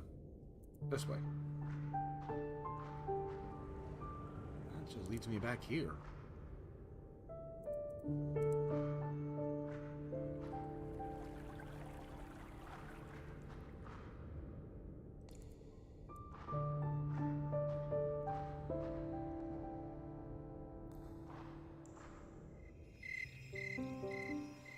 Let me give it one more day, because we do have challenge. You know what? I'll leave the great lesson for y'all if you do want to play on your own.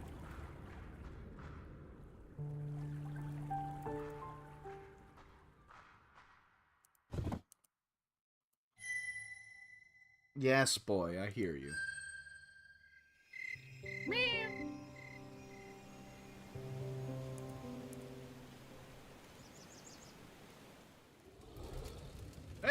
There you are, Flair. Once again, we're just gonna shame him with a riddle.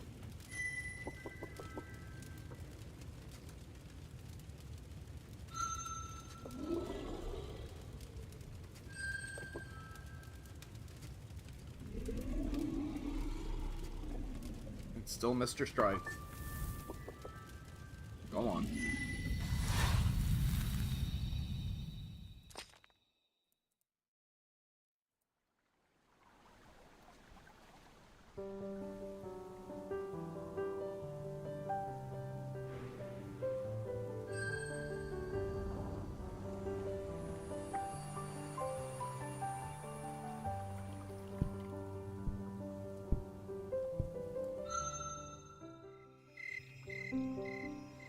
What?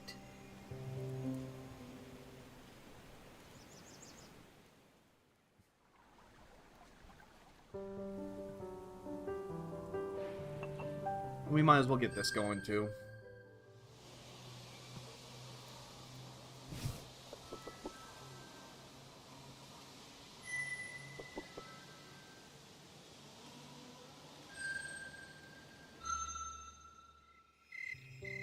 As we wait for, not Warden, what was the prophet's name? The one with the chicken?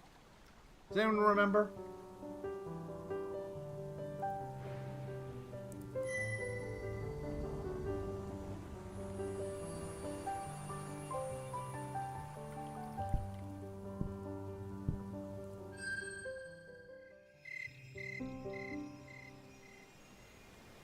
Looks like this game may last one more stream if I'm keep doing the overpowered method.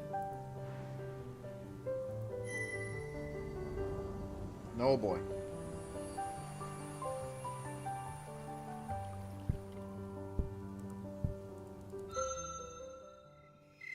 Don't do Ivy.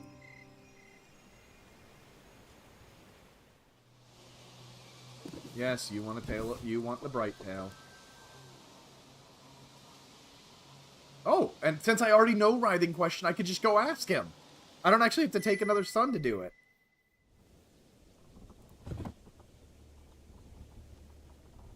And the rest is the same.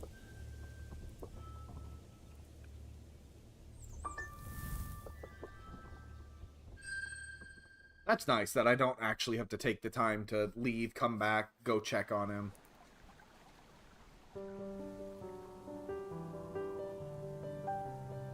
Let's see, is there any other thing I haven't done for y'all to see?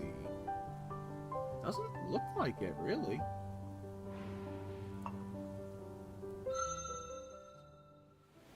Go deal with the rabid, I want to say it was a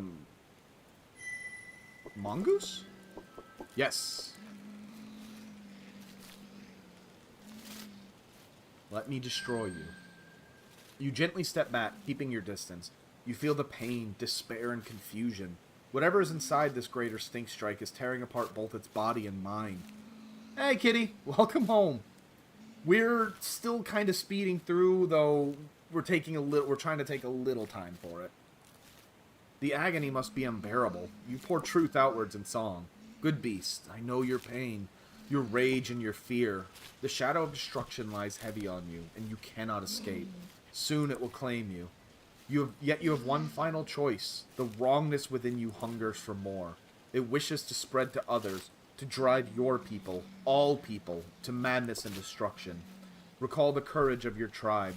Recall the honor of the stink strikes, who have driven away mighty foes by their courage alone. Let me bring you a swift and clean end, so that the wrongness shall die here, and your children's children will live in peace, in a great green free of its evil. Submit to this good destruction, and rest at last in peace. At this, the stink strike's eyes becomes clearer, less crowded. Swallowing down the chaos, it takes a few measured steps in your direction, twists its head to expose its throat, and sings desperately. Quickly, finish it! The single motion drives you forward, and you tear the creature's throat open, spraying its essence against a nearby tree. It slumps to the ground, writhes briefly, and then is still. You waste little time, burying the body deep in the Great Mother's flesh. Finally, you bow your head, committing the noble fur beast to your memory.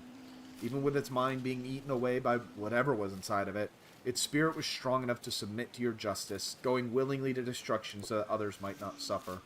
Truly, this was a worthy child of the Green, and though others may never know of it, many were spared by its sacrifice. In such ways is the world slowly saved every day by the good.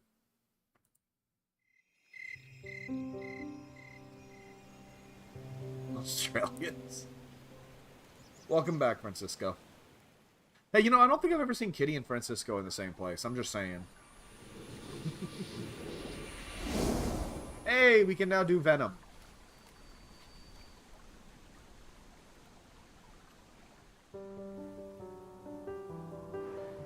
We'll do a quick trip.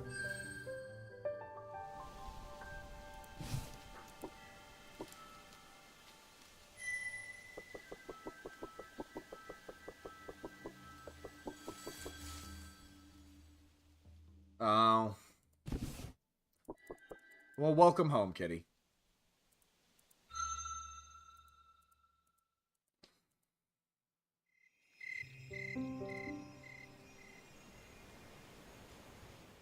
Yeah, that's true too. Now they want the shine stone, but we have the bauble. There you guys go.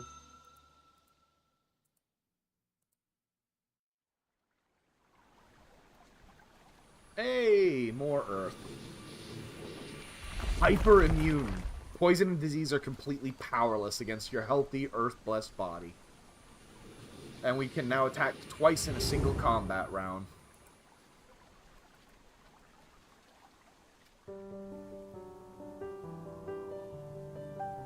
My body is a frat party.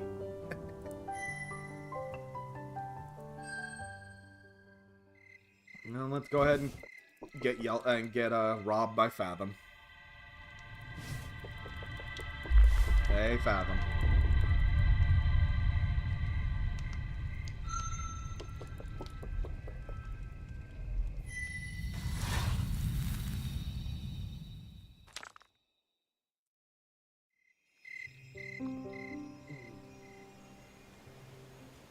Where is the green one?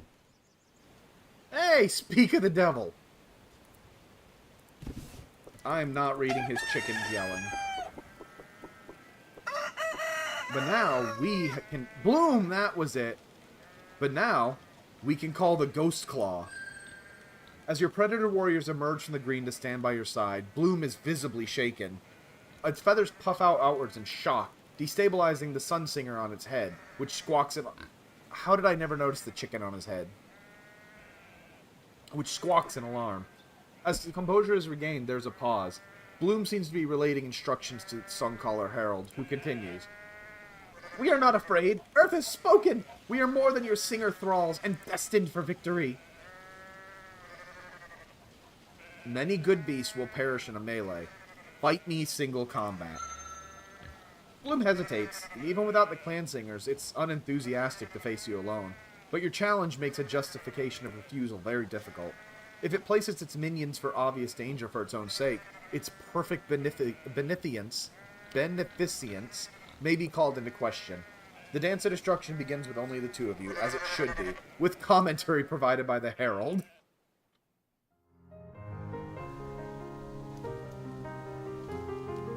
The foe seems confident. Little did it know it would soon lose its sight. Let's see. I'm better in fire, equal in water, better in earth, and better in air. So it's probably going to do a lot of water. So let's go ahead and hit it twice.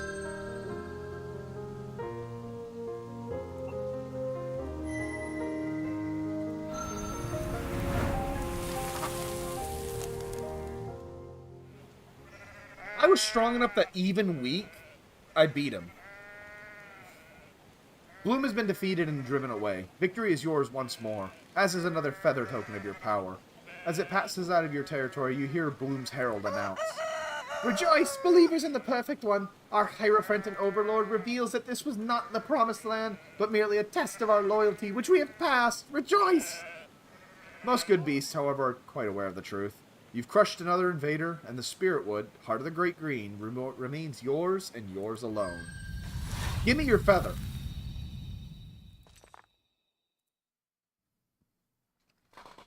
Hey, it's raining. I'm gonna go hunt. Yeah, right, Francisco?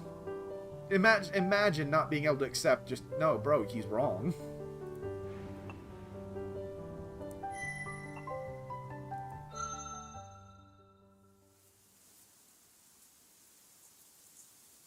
Let's go ahead and hunt some hillback.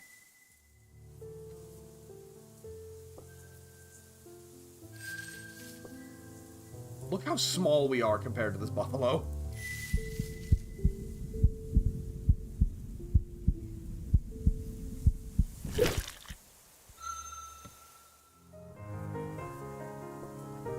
Look at the size.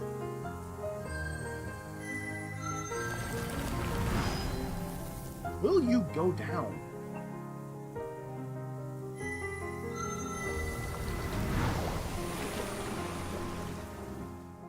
Look, I'm not saying anything.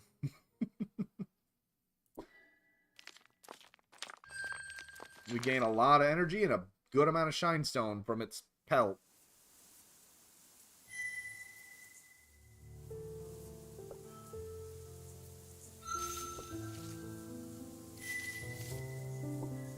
I'm not saying anything, kitty. I'm not saying nothing. I mean, a lot of people might say something, but I'm just saying.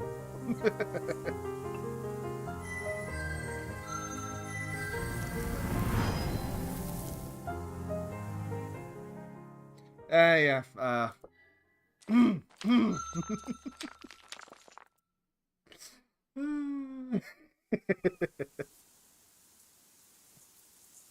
We'll go ahead and let them go. We have enough food.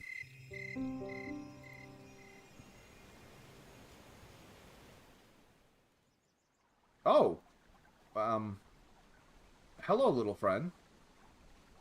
It is morning, and the dew-chilled breeze and sun's slow glory gradually awaken you.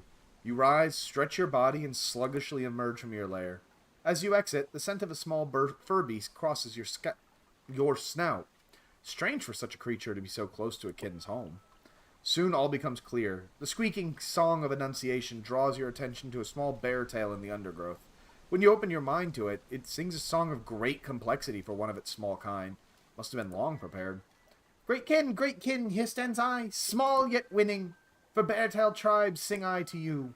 Taken we have from the kin's empty lair. When not there, when not waking, this kin's shiny things. Now hidden away it is, gone from all other places, lost to all but the bear-tails.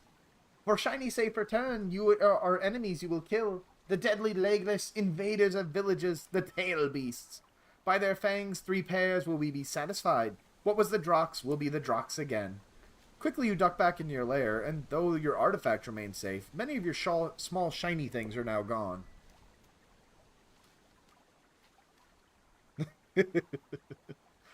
When you return to the bear tail, it looks you in the eye, unafraid, awaiting your response to its ultimatum.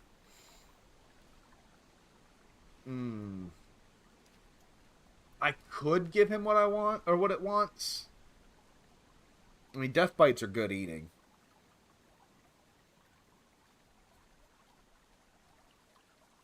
What do y'all think? Should we let it... How should we handle this?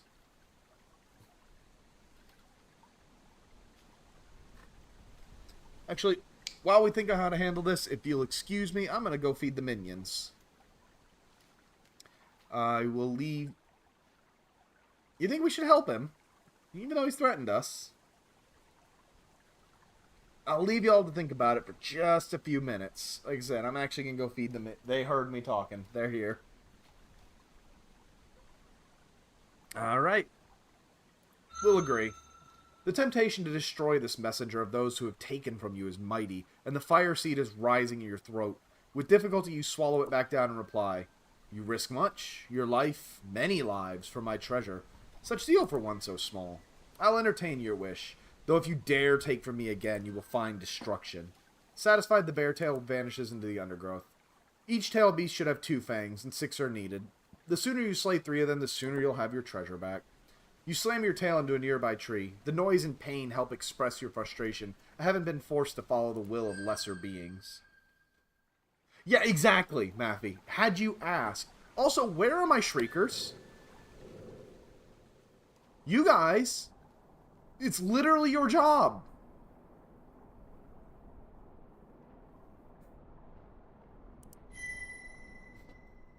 Hell, you guys... Puppers! Can't find good help these days.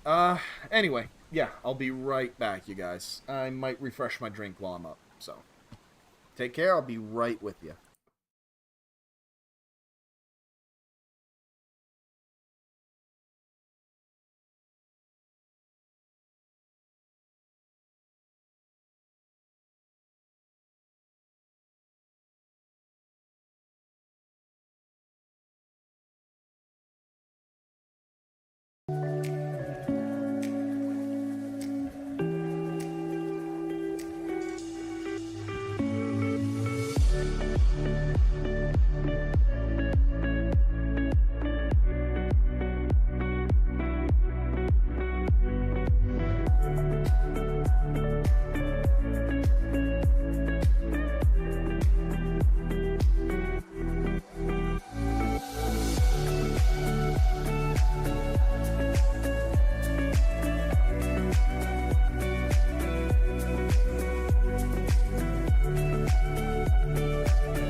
And we're back. I am really happy I found that playlist. That is a really good playlist.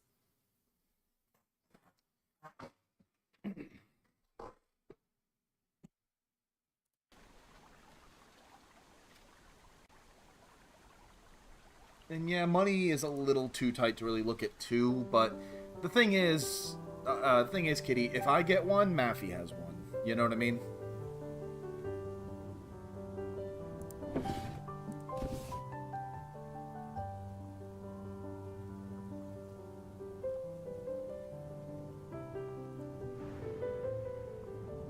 Especially considering how they've already announced the game sharing. And you deserve it, Kitty, honestly. And we're dealing with the Tuskies again. We're just gonna sit here and watch them do their thing. Actually, we don't need to learn as much. You know what? I'll hunt. You announce your intention to participate. Many of the tusk snorts seemed quite surprised. Truffles are not prey for Drakh, not being made of beast flesh, and the idea that only tusk snorts could scent them is not an idle boast, but a deeply held belief upheld by experience. Still, the tusk snorts are a largely honorable and honest tribe of good beasts, and their elder allows it. This festival is in the spirit of summer, and the feast of the Great Green is shared by many, the old birther sings. It's enough to convince the others.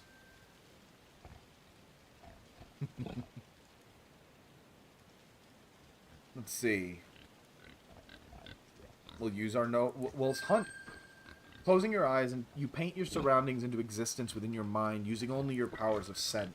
Flicking out your tongue at intervals to add to your sense of taste to the endeavor, and prevent you from bumping into things, you slowly creep over Earth's skin, seeking the hidden things below. The scents of the hidden truffles are like single droplets in an ocean of sensation, quickly dissipating, but not before your keen nose can detect them. It's just on the edge of perception, but there is a color to the truffle's scent. Gray-blue like rain, and yet with a dark tinge of the void and silvery flecks of salt. You dig one up, and then another, and then another. After finding your fourth, you open your eyes and realize the tusk snorts have stopped searching and are simply watching you with awe. None of them seem to have seen such a display of sensory ability. You're immediately declared the winner of the contest. According to tradition, the clan feasts on the truffles together, which does not irk you. While they smell interesting, they're not worthy prey for you. And when they finish, they regale you with a traditional tusk snort hymn. May your belly be full and your offspring survive. See, the great feast is laid before you. Bear with you the twin tusks of courage and clan, and life becomes a feast, an unending meal for the soul. As they amble away, continuing their journey, they sing softly to each other of how the young ruler of the Spirit Wood is blessed with keen senses and unusual temperament to join them and defeat them in the truffle hunt. Their scent trail marks tell a similar tale, and soon all of the green is telling the story of the Drakh who senses nothing can escape.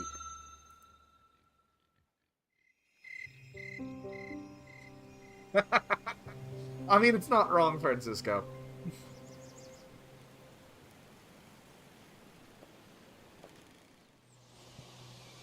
Hey, they're done with our pyramid.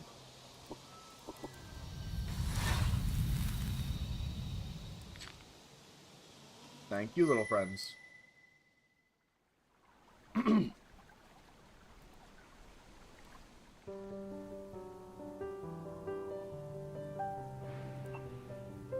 I'm just trying to get us to adulthood as quickly as I can without really missing much.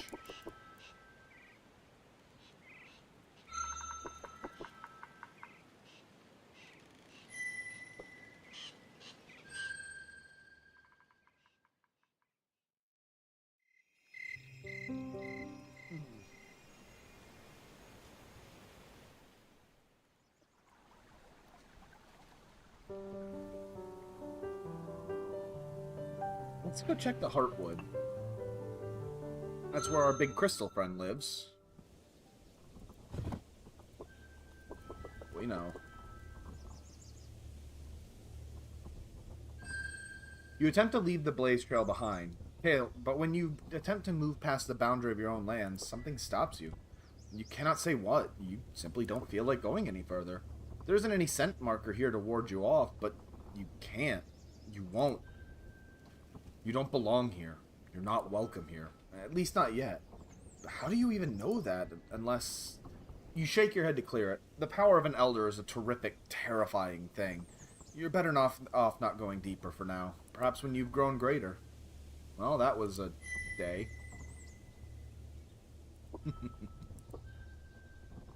Oh, when you arrive back in the Spirit Wood, the diversity of sense around you is comforting. But was it fear, excitement, or something else that you felt in that place where many were swiftly becoming one? I did, hon. I did that a lot earlier. It actually charged pretty quick. Dare you return, knowing that you cannot advance? Should you not focus on other, more attainable things for now? Will you ever know the fragile and precious truth of the Heartwood? And how might that truth change you? Oh, splendid. Now you're doing it too.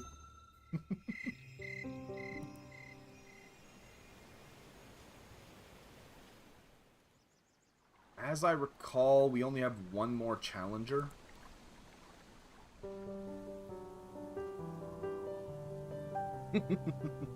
Hey, it's... When you've been married as long as us, you start to just know. Fun fact, by the way, about the ivy. If you do overindulge in it, it can kill you.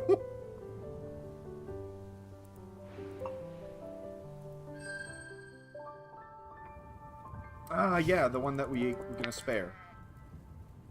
Go on. Out you go.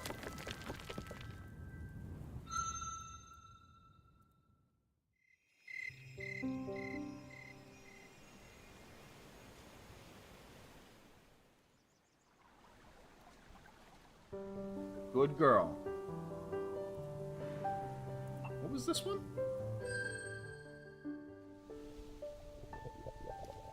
I don't remember this. On this colder sun's journey, you come across a small rocky spring. The water is surprisingly warm and clear, allowing you to see the many stones at the bottom. Wisps of steam curl upward from the surface.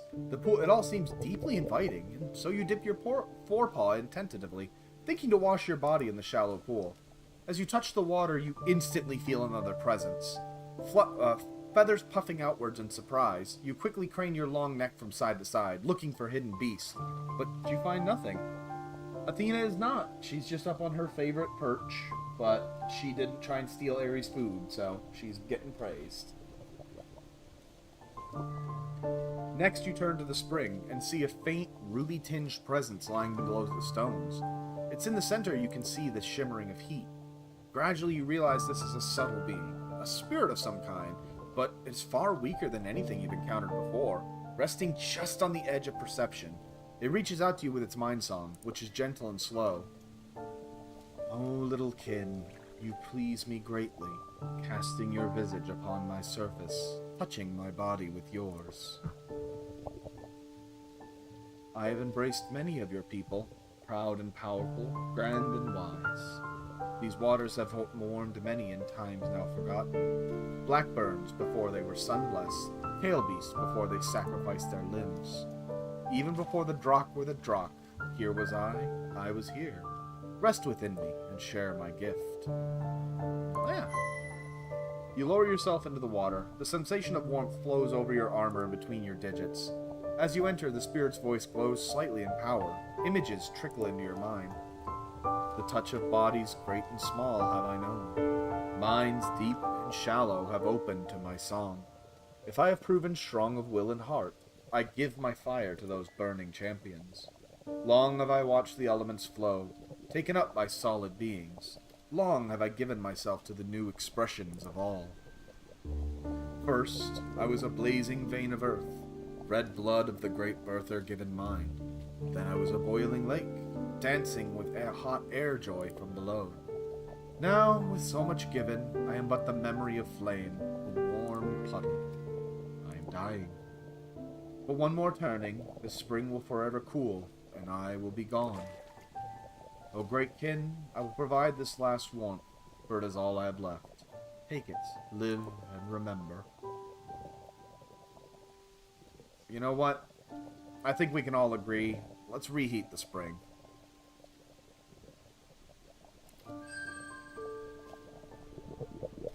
A strange feeling arises from within your breast, something difficult to describe. A desire not to let this beautiful being fade away without one last dance comes upon you. Is this the mysterious force called compassion? It's simultaneously wonderful and sorrowful. You close your eyes and focus your inner fire, bobbing your head several times to call up more and more fire seed. And then you dip your muzzle below the waterline and breathe it into the water and heated stones. In your mind, you envision life and power flowing out of you and into the dying spirit. Each stone begins to glow brighter and brighter, and tiny pockets of superheated air form on their surfaces. You continue, breathing again and again until your vision swims and your tail quivers with exhaustion. And still you breathe your own energy outwards as fire, inspired to move beyond your limits for the sake of this ancient giving spirit. Finally, the spirit is not merely warm, but truly hot, bubbling constantly of its own power. Satisfied, you raise your head proudly above the water and project a soothing mind song. Fear not, O spirit, I will carry on your legacy. My flames will bring warmth, my song will bring order. I will show this world your passion. I will carry your heat in my core, in my essence. Dance now as in the past, one last time, that you may know joy before the great silence. At this, the spirit's aura grows slowly, sweeping over you, holding you within it. You see the good beasts which came before and were found worthy, carrying away a sacred fire in their hearts.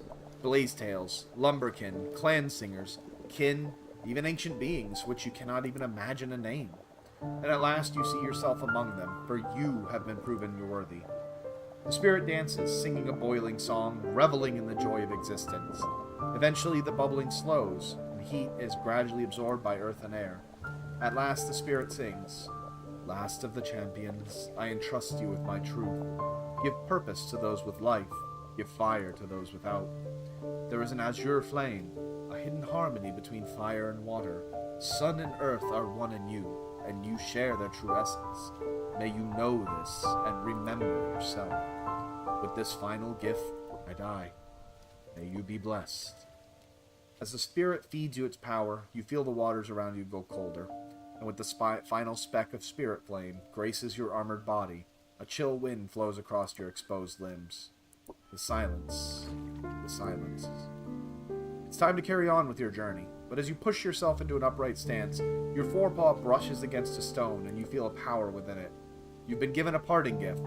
Is there something sleeping in the stone?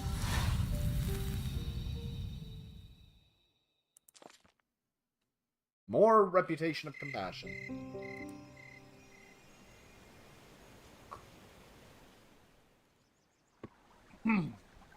She's still not here. It is. Compassion is what separates us from blind animals.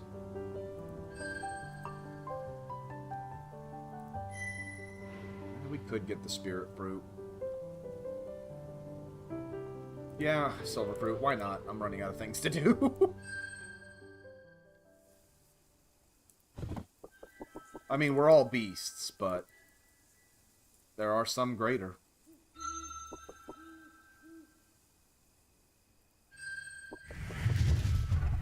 Yes, yes. Oh! Okay, no. Alright, left again. Right.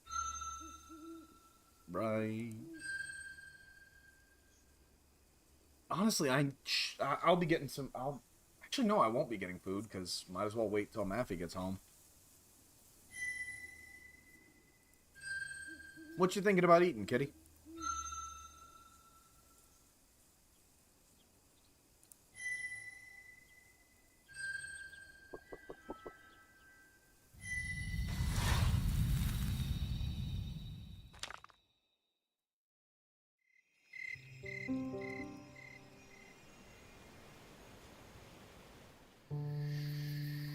Oh! Look at this one.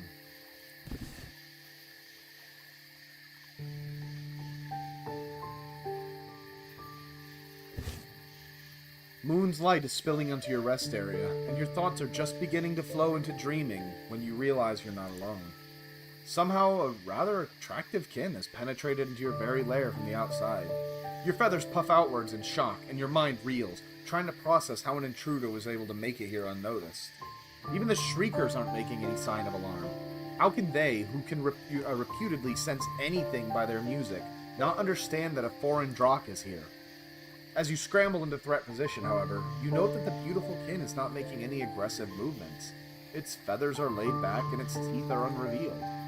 Something prods at your mind, and the distant relative of some kind of song, composed of sigils which you are familiar, but at the same time, clumsier and far more sophisticated somehow. Desire, interaction, desire, communication, desire. Alright. We're not gonna run away. It's our house.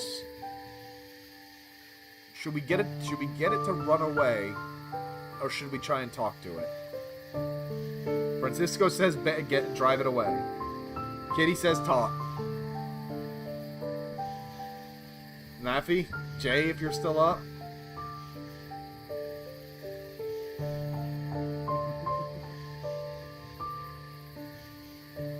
What the hell? Let's go for it. What's the worst that can happen?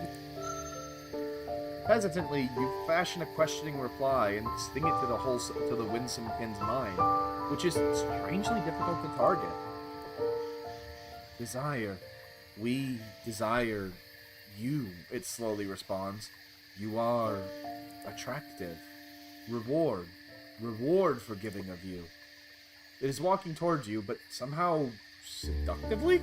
You are aware of a strange scent in the air, and all of a sudden you are very aware of a hot essence building in certain parts of your body. Its movements are... Is it beginning a dance of creation? You've never done the sacred dance which begets life before. It draws closer, and the scent becomes stronger. It stretches its neck for you to lightly touch noses with you, and gently licks your crest. You're trembling uncontrollably with something. We're not exactly sure, but let's give it a shot. And we gain a bunch of energy. The scent is intoxicating, and after a short while, any fear has been replaced with a deep desire you've never known before, stemming from within your core and flooding you. Your consciousness seems to fade in and out as instinct drives you to move in strange ways. Finally, you both become one, though you could not explain how. The dance continues for an amount of time which you could not begin to guess. When you at last regain full control of yourself, it's daylight, and there's no sign of the other Drakh having been there. Not even a scent trace. There is, however, a large pile of treasure on the ground outside your lair. Yeah, Francisco, you might have actually called it. Nuggets of precious shinestone topped with a single beautiful flower. You happily add it to your trove, except for the flower. It's beautiful, but not rare enough to be treasure. Why is it there? Though you remain baffled, you hope that the generous and seductive Kins returns. It does not, however. You seem to have profited from the exchange, but there remains a certain discord within yourself whenever you remember the event. Who or what is the bright visitor with whom you shared your first dance? And we lost reputation! Wait, how did the other Kin know? Who told? Which one of you ratted me out?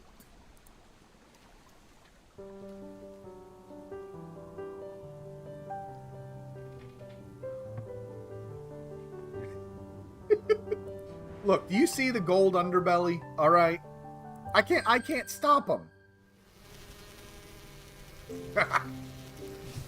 I ain't afraid of a bear this time.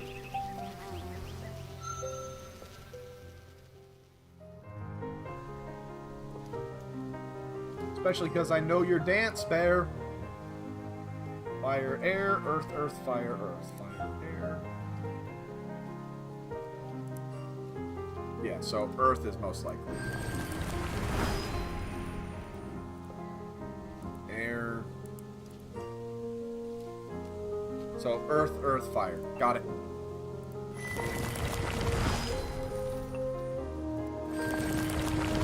It's a shame I'm that much stronger.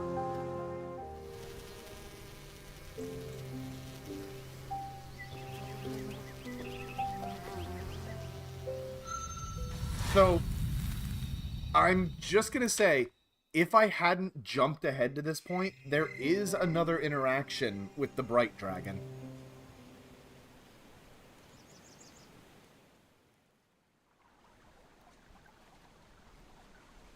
But since I skipped ahead, I can't get her. Let's see. Autumn comes. You feel a heaviness, the shadow of your next great sleep.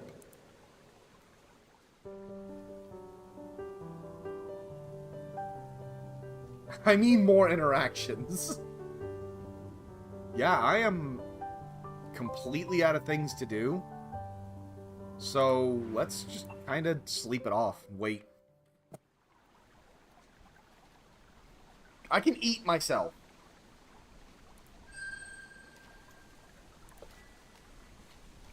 No, let's leave the Crystal Fang. I think that actually does something. Curling around the Sleeping Stone will cure you of any diseases and heal you, though some special ones may resist it. Nah.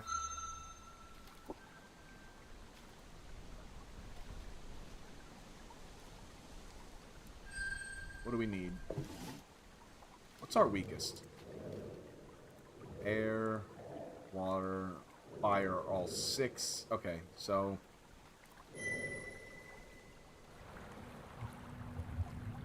oh, remember y'all were asking if all of the elements were represented as dragons? Water. You begin sitting on top of a mountain, with your many white scales clothed in pure beauty. Then sun rises, and in the face of his glory you cannot help but dance and quiver. You come apart, piece by piece, tiny fleck by tiny fleck, and begin to slide down the peaks. What started as a slow surrender to your twin lovers' heat and gravity becomes a quicker and quicker dance, following the natural lines of Earth's wide and beautiful form as you tumble over yourself. Little trips and falls are your favorite parts of the journey, and you meet the other rushing flows, becoming one with them and learning the hidden stories, as they carry you as you approach the meeting where all shall become one. Earth finally falls away and you slip into the great oneness. For a long while there is darkness, and you're not sure what you are. So many things are passing through you, taking you into themselves and releasing you. You are moving, and yet you are enduring, and still, you're the one. But yet tiny pieces are forever being added and taken away from you. But always there is love. A support of all life without judgment. A love of the lowest places and secret, kept at the bottom of the darkest ravines of the night deep, which has never known light, and never will until the world ends. You are the flow, the catalyst, the connector, ever humble and yet ruling over all by your very nature. You are water. So we'll do those dreams real quick to just kill a couple of days.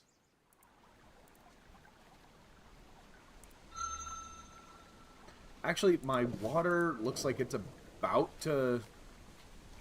Oh, okay, so the dream does only last for 2 days.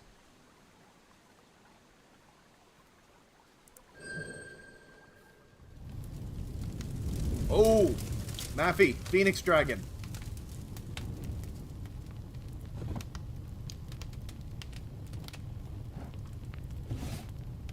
You literally explode into existence, and your first experience is a noble hunger. Chomping, grasping with your yellow tongue, your orange teeth. You gobble the air around you. It's not enough. You're beautiful and glorious, but you must grow greater. You devour what you are resting on, converting it to light and heat which glows against the darkness of eternity. Only ash is left behind, but you've already moved on to grander meals, and the blazing joy pain it deals before the end is enough of a recompense to the thing consumed. There is more for you to eat, more to refine into pure light and heat. You are so great that you can look back upon the great trail of yourself and hear the crackling laughter of all the other parts of you as they eat and grow great. The great green, the world's fine mountains, all of it you cover in your blazing wings. Only the great blue defies you, but you have already moved beyond, rising ever more powerful. You see sun, great sun, in your sparkling talons, and sink your fangs into him. He slowly moves down into your belly, where he burns brighter than ever before. And you, at the center of all things, have become the light, the warmth that all worship and follow, whether they will or no. You are fire. Yeah, again, the artistry in this game is phenomenal. Hey, there she is!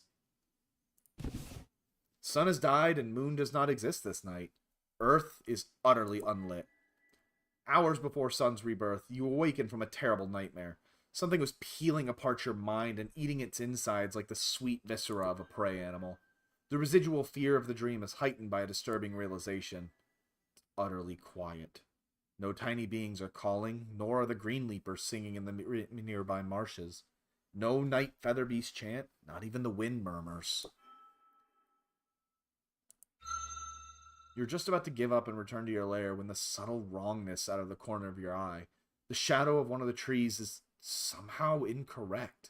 Something's lurking there, modeling in the deep shadows. You leap at it, and you see a pair of baleful, rose-colored eyes blink briefly before it retreats from your attack, blending into the darkness again. A cold, sickly song scrapes across your mind. I am the creeping end of your dreams. I am the hiss that slides through the darkness, erasing light and safety. I am the murmuring destroyer, slaying softly, softly. You decide to call this being Whisper. I cannot be seen nor smelt. My flesh is air, my bones are water. This land is already mine. Please do not flee. I enjoy holding the minds of others in my mouth, crushing them to salty gray slime, tasting the panic, the confusion.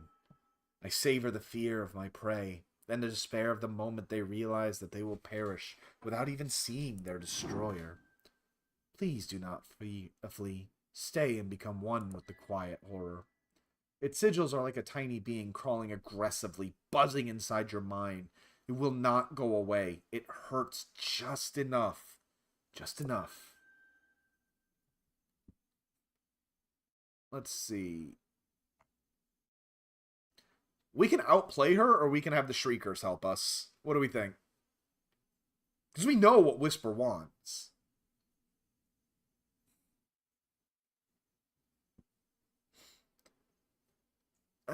How good is my... my water is super good right now. You know what, let's beat her at her own game. That'll be fun. Whisper is not the only one who knows how to blend in with surroundings and become invisible to the eye. Using water within, you take on the colors of the darkened green. It soon to become clear that you have succeeded, as the mind assault does not continue. Still, Whisper does not seem inclined to give up on the fight. Sorry, kitty. No matter. You cannot be seen, but can be smelled, heard, and tasted. By the power of the Shinestone artifact which I bear, I have erased my scent, and cannot even be heard as I move. I will find you, and it will end you. Hey, we can do both! Shriekers! You may not be able to see a sense Whisper, but the Shriekers who make their home in your lair have the mysterious power to see all things, even in perfect darkness. You let out a mighty roar, and after several moments they come bleeding in through the air, a dark cloud in the blind night. Though scentless, soundless, and invisible, no invader can hide from our song of finding. In the blink of an eye, Whisper's true location is revealed. As you leap at it, Whisper becomes visible, crying out in alarm. Impossible!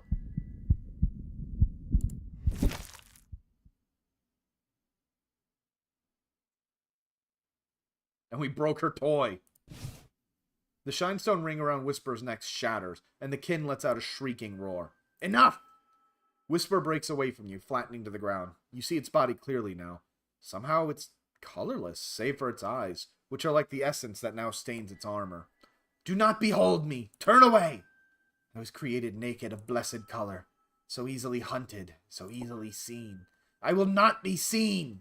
Striking you with a final mind lash, the invader flees. It's over. A plume of the defeated kin remains on the ground. It is completely devoid of color, though this makes it rather striking in its own way. It seems that Whisper was using an artifact of the others to hide itself completely. You wonder how many prey animals fell victim to the silent killer, their minds screened to pieces without even seeing what was destroying them. Still, while its ability to hide may not have truly been its own, Whisper's mental prowess was natural. It was unusual that one so young would be able to master the mysteries of air so well at such a young age. It did not behave according to tradition, issuing a proper challenge and revealing itself as a Drock should. But there are only 2 great laws and 1 lesser, and it did not violate any of these. Such behavior, paired with its unusual form, will make it difficult to find a partner to create with, however. Having a choice territory such as yours may have been its only real chance. Now that it's been stripped of its artifact, its survival is unlikely. No, that is not the Bright Dragon. The Ghost Feather. Whisper is her own being. Its own being, but...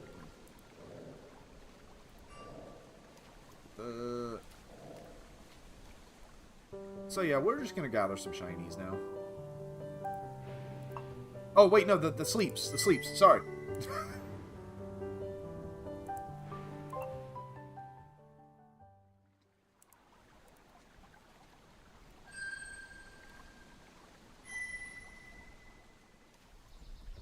Whoa. You are, and were, and shall always be. You whose root feet extend to the burning deeps of the earth, and whose head crest brushes the star-littered sky. The great lights spin around you. You are tickled and teased by wind, and water anoints you sovereign over all you survey with a clean white crown. But you make no notion, no acknowledgement of them. If you did, you would not be what you are. You would not be worthy of their adoration. Life comes creeping gently, uncertainly in, and you watch it impassively, as it spreads green grow-children and red-essenced agents near and upon you, although fear dare to tread your heights, where air is so pure that even life fears its beautiful desolation. You look out upon the swiftly shifting works of the temporaries, and your only judgment is your unchanging continuation, the inescapable fact that they can never be you, never escape your perfect thoughts. Perfect strength, excuse me. Welcome back, Francisco. There was a time before life, and there will be a time after, and through it all there you shall be. For you are the foundation, the measure, and the axis. You are Earth. In a way, that reminds me of Alucard's little speech in the Castlevania anime, where he mentions that if humanity dies, life will still continue, just humans won't be there to see it. One last dreaming, and then we'll just grind out treasure. Ooh. I love the dreams. You're dancing, dancing, dancing.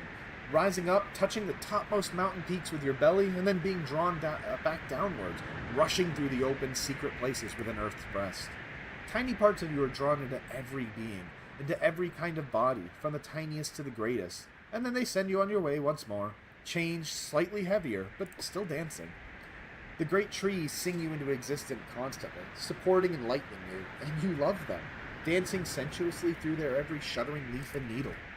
You bar no ways, though your dancing is sometimes so furiously joyful that you dance things into very destruction. Every voice, every song travels through you, and you cannot wait to bring them to new places, to new ears. You're the breath of the world, the space between which makes all things possible. High is the mind and broad is hope. You are air. Alright, now we'll just gather shine stones until we get old.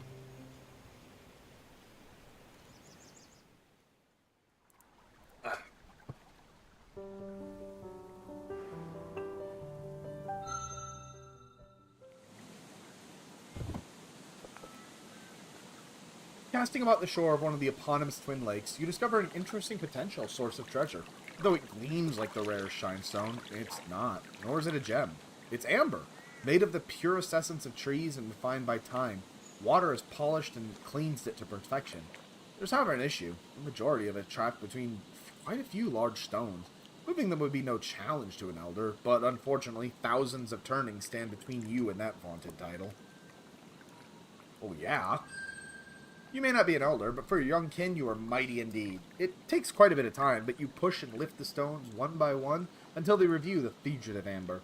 Bringing it back to your lair requires 2 trips and takes the rest of the sun, but when you gaze upon them later, you feel not only the joy of possession, but the pride of strength well proven. Woo! That's a few stones there.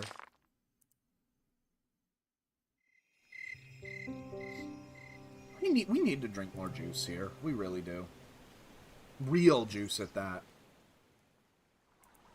Oh. Hey! Leveled up fire. You can now fall into a holy rage for the remainder of the fight.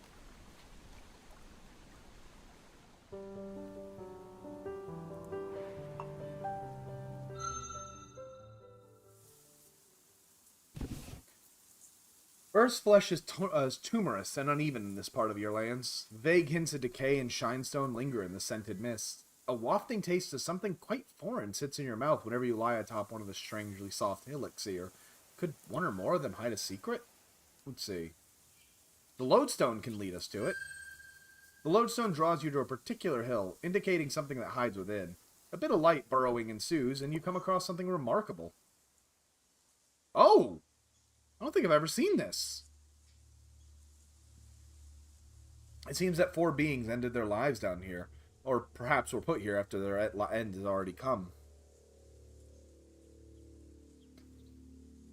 They appear quite similar to the tailless, but these are not tailless. Well, they don't have visual tails, but they're not the tailless which infest certain areas of the world as you know them. They're larger, and their skeletons are more solid and compact. Their head bones are thicker, with apertures suggesting larger eyes and noses than the tailless. And their scent is quite different. Earthier, stronger. What were these? The 4 are, or were, seated facing each of the 4 directions. Sigils festooned upon the walls and floor here, similar to the sigils used by the Mine Song of the Drakh, but again, slightly different. You can pick out a few words. Failure, disappointment, rejection? If you had to guess, you'd say that these beings, whatever they were charged with guarding or protecting something, and that they had failed. Not these 4 specifically, but rather their whole people. These 4 seem to have tried to reverse their doom and find redemption, but despite their courage, all they found was destruction. In any case, these bold not-no-tails seem to have been entombed with gifts of silver and black stones of various kinds. Their sigils are also black. Maybe that was a sacred color. You gather up everything here which seems attractive to you and press back out into the gray light of the outside world.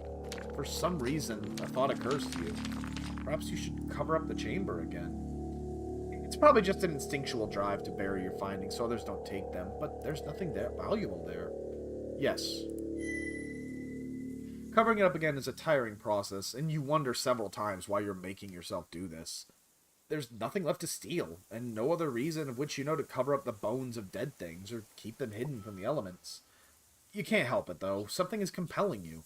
When you pack down the earth with your body, flattening it with your tail, a chill runs down your spine, puffing out your tail crest.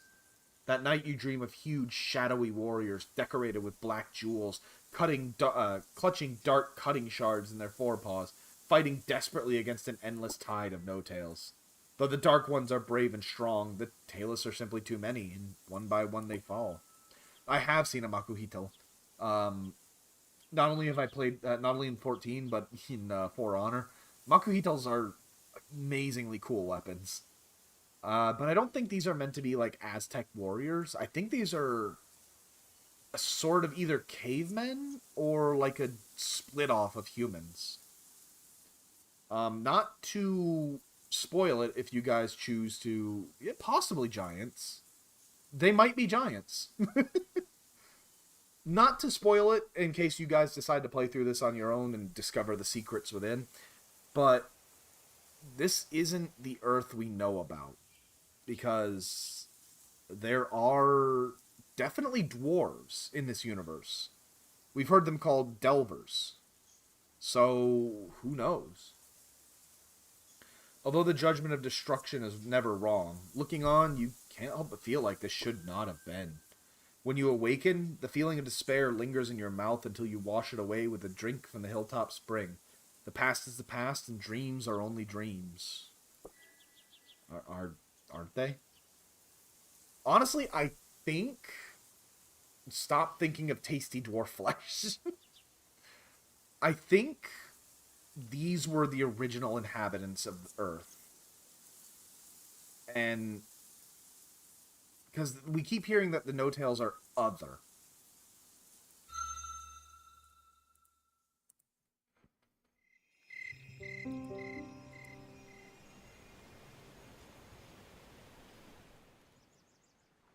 Oh, more levels. Alter my own scent, doubling time when stalking. True. Can hypnotize enemies, forcing them to choose a certain element.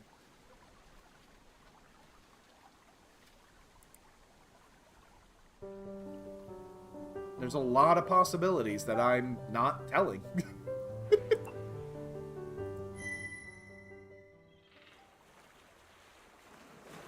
Oh, this is pretty. The Great Blue. An endless, shuddering plain, stretching setward towards the far horizon. This is water's true lair, to which all other water in the world seeks to return. Even sun rests here after his daily burning end. The taste of countless strange good beasts is carried on air and water, salty and fresh in your mouth. However, all that is sea has been claimed by others. You smell the personal scent of a sapphire kin on the waves. Entering the deep water would be considered an invasion. Anything that washes onto the soft edge land, however, is yours by right. There's much here of interest. Hard-armored scuttleclaws range about, picking over the bounty. Spending a sun here may lead you to discover some worthy additions of your trove of miscellaneous shiny things, and possibly a salty snack or two. Yeah, absolutely. Collecting beautiful, glistening body layers of small beings long gone. When hungry, you crack open a scuttleclaw and suck out the sweet flesh. When tired, you sleep in the soft sands, lulled by dancing winds. By the time you leave, you gain 12 shiny things and a small scar from a belligerent scuttleclaw. Your dream... Hey, how do you think I got this one? I mean, you can see it right on my face, right under my eye. It was a scuttleclaw, little bastards.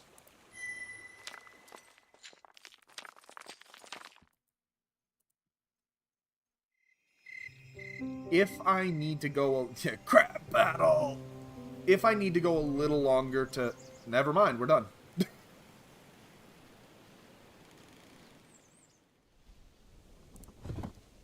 Sun is weakening, dying earlier with each rebirth. Long nights and cold breezes slowly steal away the deep greens of the spirit wood, and leave fragile riots of yellow and orange crusted within crystal frost of the morning. Many of the feather beasts are gathering together, readying themselves physically and spiritually for a warmwood journey. The lumberers gorge themselves, preparing for their great sleep, and you, too, feel your paws growing heavy. It's time. Guided by instinct, you spend several suns expanding the inner rest chamber of your lair. It'll need to fit not only you and your treasure, but your body once you have awakened. In this second great sleep awaits your last transformation. The Shriekers inform you it is time for them to move on. A deeper cavern will be needed for them to survive the coming cold. Thanking you for your hospitality, they take their leave. You will not be sorry to lose the noise and waste they generated, but the resulting silence seems eerie. Yeah, they are. They're all moving on. Your loyal vassal clan singers are saddened by news of your coming rest, which will deprive them of their great alpha for a very long time. Prey will be scarce for them in the coming cold, but the wood striders will feed their continued existence. You grant them permission to den in what remains of the outer chamber of your lair as they await your return.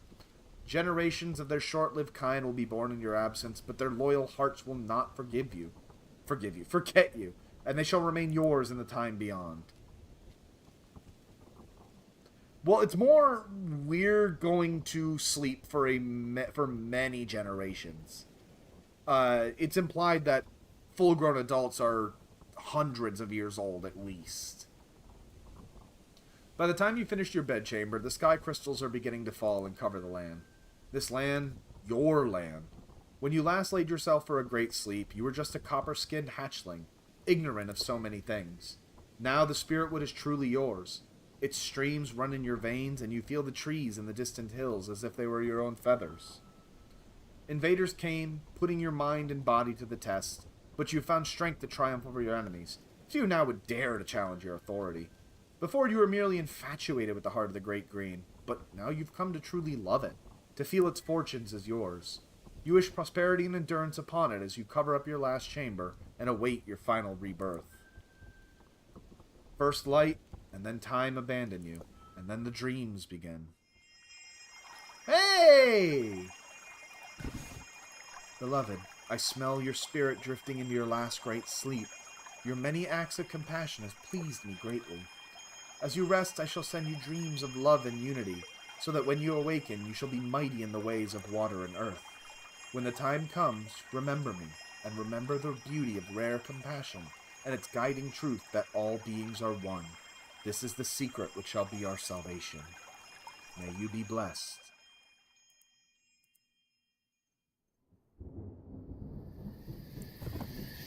O my Fang, who sleeps within myself, guardian of my own heart, blade of my essence, you have brought my soulmates, the Woodstrider people, back to me.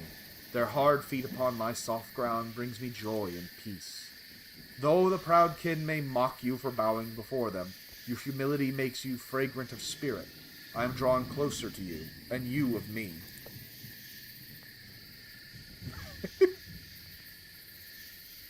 You have been a wise guardian of my bounty. The good beasts of the spirit would thrive, and all corners of myself are filled with life. Never have you allowed any place to become gray and dead, but have made space for creation within your destruction. For your eyes that see far, and your wise and greedless heart, I bless you, and love you all the more. Blessed are you, my Fang. The heart of the great green sings this beautiful chaos of nature, and I am whole. You have destroyed what should be destroyed, and spared what should be spared. You are my beloved Fang, living sign of my just law. With you I am well pleased. I shall put my mark on you, shining between your flesh and your spirit. I now lay over you, and within you. Together shall we dance to the end of your time and beyond. But now rest in the dreaming while your body completes its sacred transformation. When you awaken, do not forget me. See me in every beast, every leaf. Smell me in the breeze. Taste me in your prey. To the uttermost end, I am life. I am the great green. May you be blessed.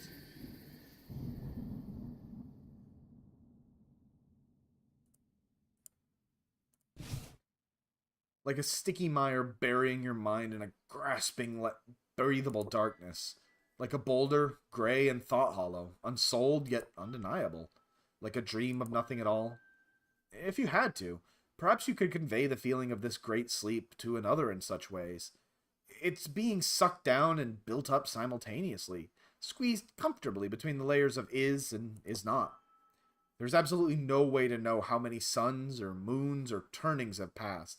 You see right there, Cap. Suns are days, moons are months, and turnings are years. So, who knows? Time itself is resting, curled under and around you. When the morass recedes, leaving you real and physical once more, the power of the rhythm beating within your breast is a low surprise. Was it this strong before?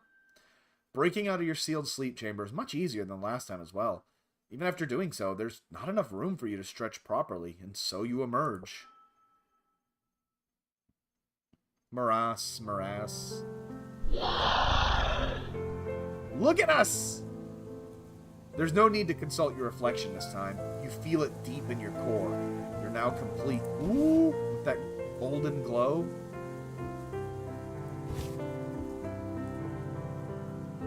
Essentially, thick, slow, sluggish movements. Your body has gone through its final transformation, leaving you in a living glory. No Drakh on Earth would call you a hatchling now. Through many hunts, many trials, you've at last become an adult. At long last, your body is a fitting temple for your kin essence. The cool air caresses your new body tenderly, so tenderly. You feel the root of every one of your hundreds of feathers quivering in the stiff breeze. It makes you shiver with delight. It seems to sing. I find you worthy. Become one with me. I love it! Embrace the wind.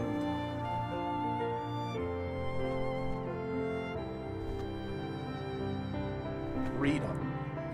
You were chained and did not know, bound and ignorant until now. Broad-breasted earth is spread wide far below. Sun reigns above. You feel their joining and you're there joining. You want to sing for pure joy, have to sing, but the terrible fierce fulfillment is too much, and the sound catches in your throat. There's too much deep pleasure for you to even make a sound. All you can do is keep on moving, keep sliding between earth and sun with a velocity unknown. You feel the eyes of many good beasts far below as they look up in wonder at your vast form. The thin, cold air here in the highest boughs, only to your broad, strong wings. You soar over the high hills, feeling the warmer air there pushing you gently upwards again.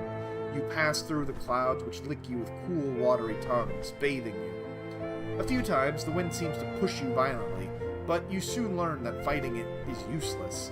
Only by merging with it, feeling it, acknowledging its desires can you proceed, and it becomes your dance partner, carrying and turning you gracefully. By the time you near the great blue, you have calmed down enough to sing. You open your jaws and roar with beauty. Behold me, Mother Earth! Behold me, Father Sun! At last I am worthy. Here I dance in the high air. Lair. I am Drakkin. Feel the cool of my skin, the heat of my breath. I am the wealth of earth. I am the sun's favored treasure. Behold! Part 3. Joy upon joy, and gain upon gain, are the destined rights of my birth, and I shout the praise of my endless days to the echoing edge of the earth. For it is my world, my gorgeous world, the world to my fuck me then. Your song and dances of joy are soon interrupted, however. A great shadow approaches you, wheeling in from above. Its vastness shocks you into silence, but soon you recognize it as the Elder Darktooth. You feel no defensiveness, nor territorial enmity. The great above belongs to no one. Still, there is an urgency in the Ancient One's voice, and a veil of caution over its mind song which makes you uneasy. In the name of the future, I summon you, newly awakened. A grand moot has been called. The threat posed by the seed of the other can no longer be ignored. In your slumber they have grown mightier still. The greatest of our people have pledged to find a final solution to this menace. Soon you shall join the mass flight, and travel to the chosen place, and bear witness to the debate, and acknowledge the resulting order. Refusal is not an option. You will attend. The elders of your people command it. You feel Darktooth's song of command burrowing deep in your mind, taking root. You'll be helpless to spurn its call when the time comes. Will I be allowed to debate at the Grand Moot? Unlikely, though you are worthy to attend. Compared to the elders, you are callow in the extreme. Unless you are called upon to sing by an elder, or to roar in favor of or against a proposal put to the majority, you shall stand silent and be only a witness.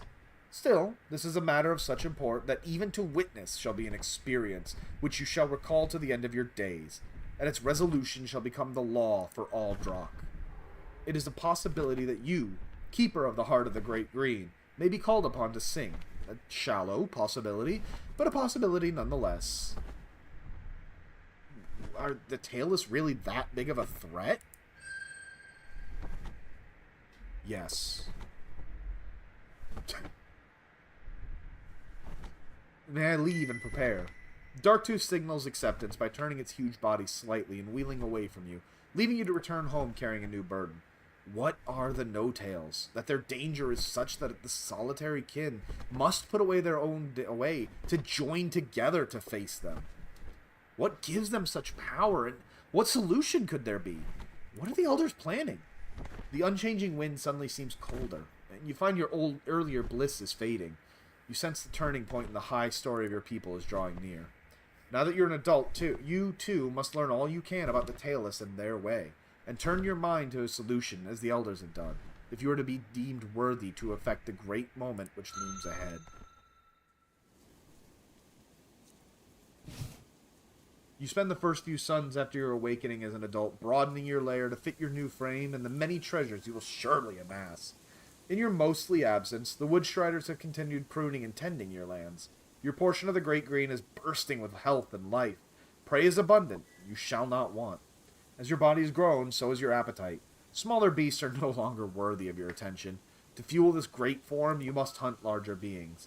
Hillbacks, plains runners, Woodstriders, and great grazers are worthy targets, although the occasional surefoot or tussnort would not go amiss.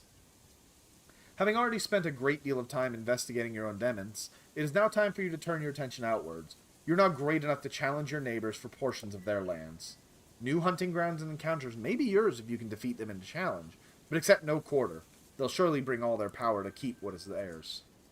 A visit to the Spirit of the Green is in order. You should present yourself in your final form and commune with it. Its well-being and yours are one in many ways. The Tailless have grown strong in the lowlands coldwards along the Great Blue. Food and treasure may now be there for the winnings, and perhaps something more. Your time may also be spent seeking out the nearby elders whose songs will dominate the coming debate. They will test those who wish to communicate with them, but there's much to learn, and there will always be until the void at last claims them. This time, the last time of freedom, is now yours. Take control of your life and live. The Grand Moot awaits. We will get to that tomorrow. Hey, our wolvies are still here. Our puppies are still here. So we will get to that next week. I am actually planning on trying to do Monday Night Money Fights, which will be just watching Final Fantasy Tactics Battlegrounds for a while. I don't know how that'll go. I might do a little Zenless before or after. We'll see. Who knows? I'll definitely continue this on Tuesday, and we'll see if I finish it. If not, we'll finish up on Wednesday. Of course. And thank you all for coming, of course. I have to say it every single time, and I mean it every single time. I appreciate the time you give. Hey! Velma_Dinkley_1 has subscribed. Welcome to the flight. Welcome over on Twitch. Good to see you. Love the name, by the way. Wednesday we will either finish this up or I will find something new to play. I do want to ask you guys, what do you guys think? Do you want me to continue doing visual novels like this, or do you want me to kind of branch out and just kind of do whatever I want?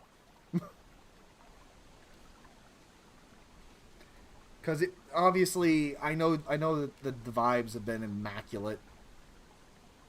Thank you, Francisco. And Cap. I just know you guys have been enjoying the kind of relaxed pace, but...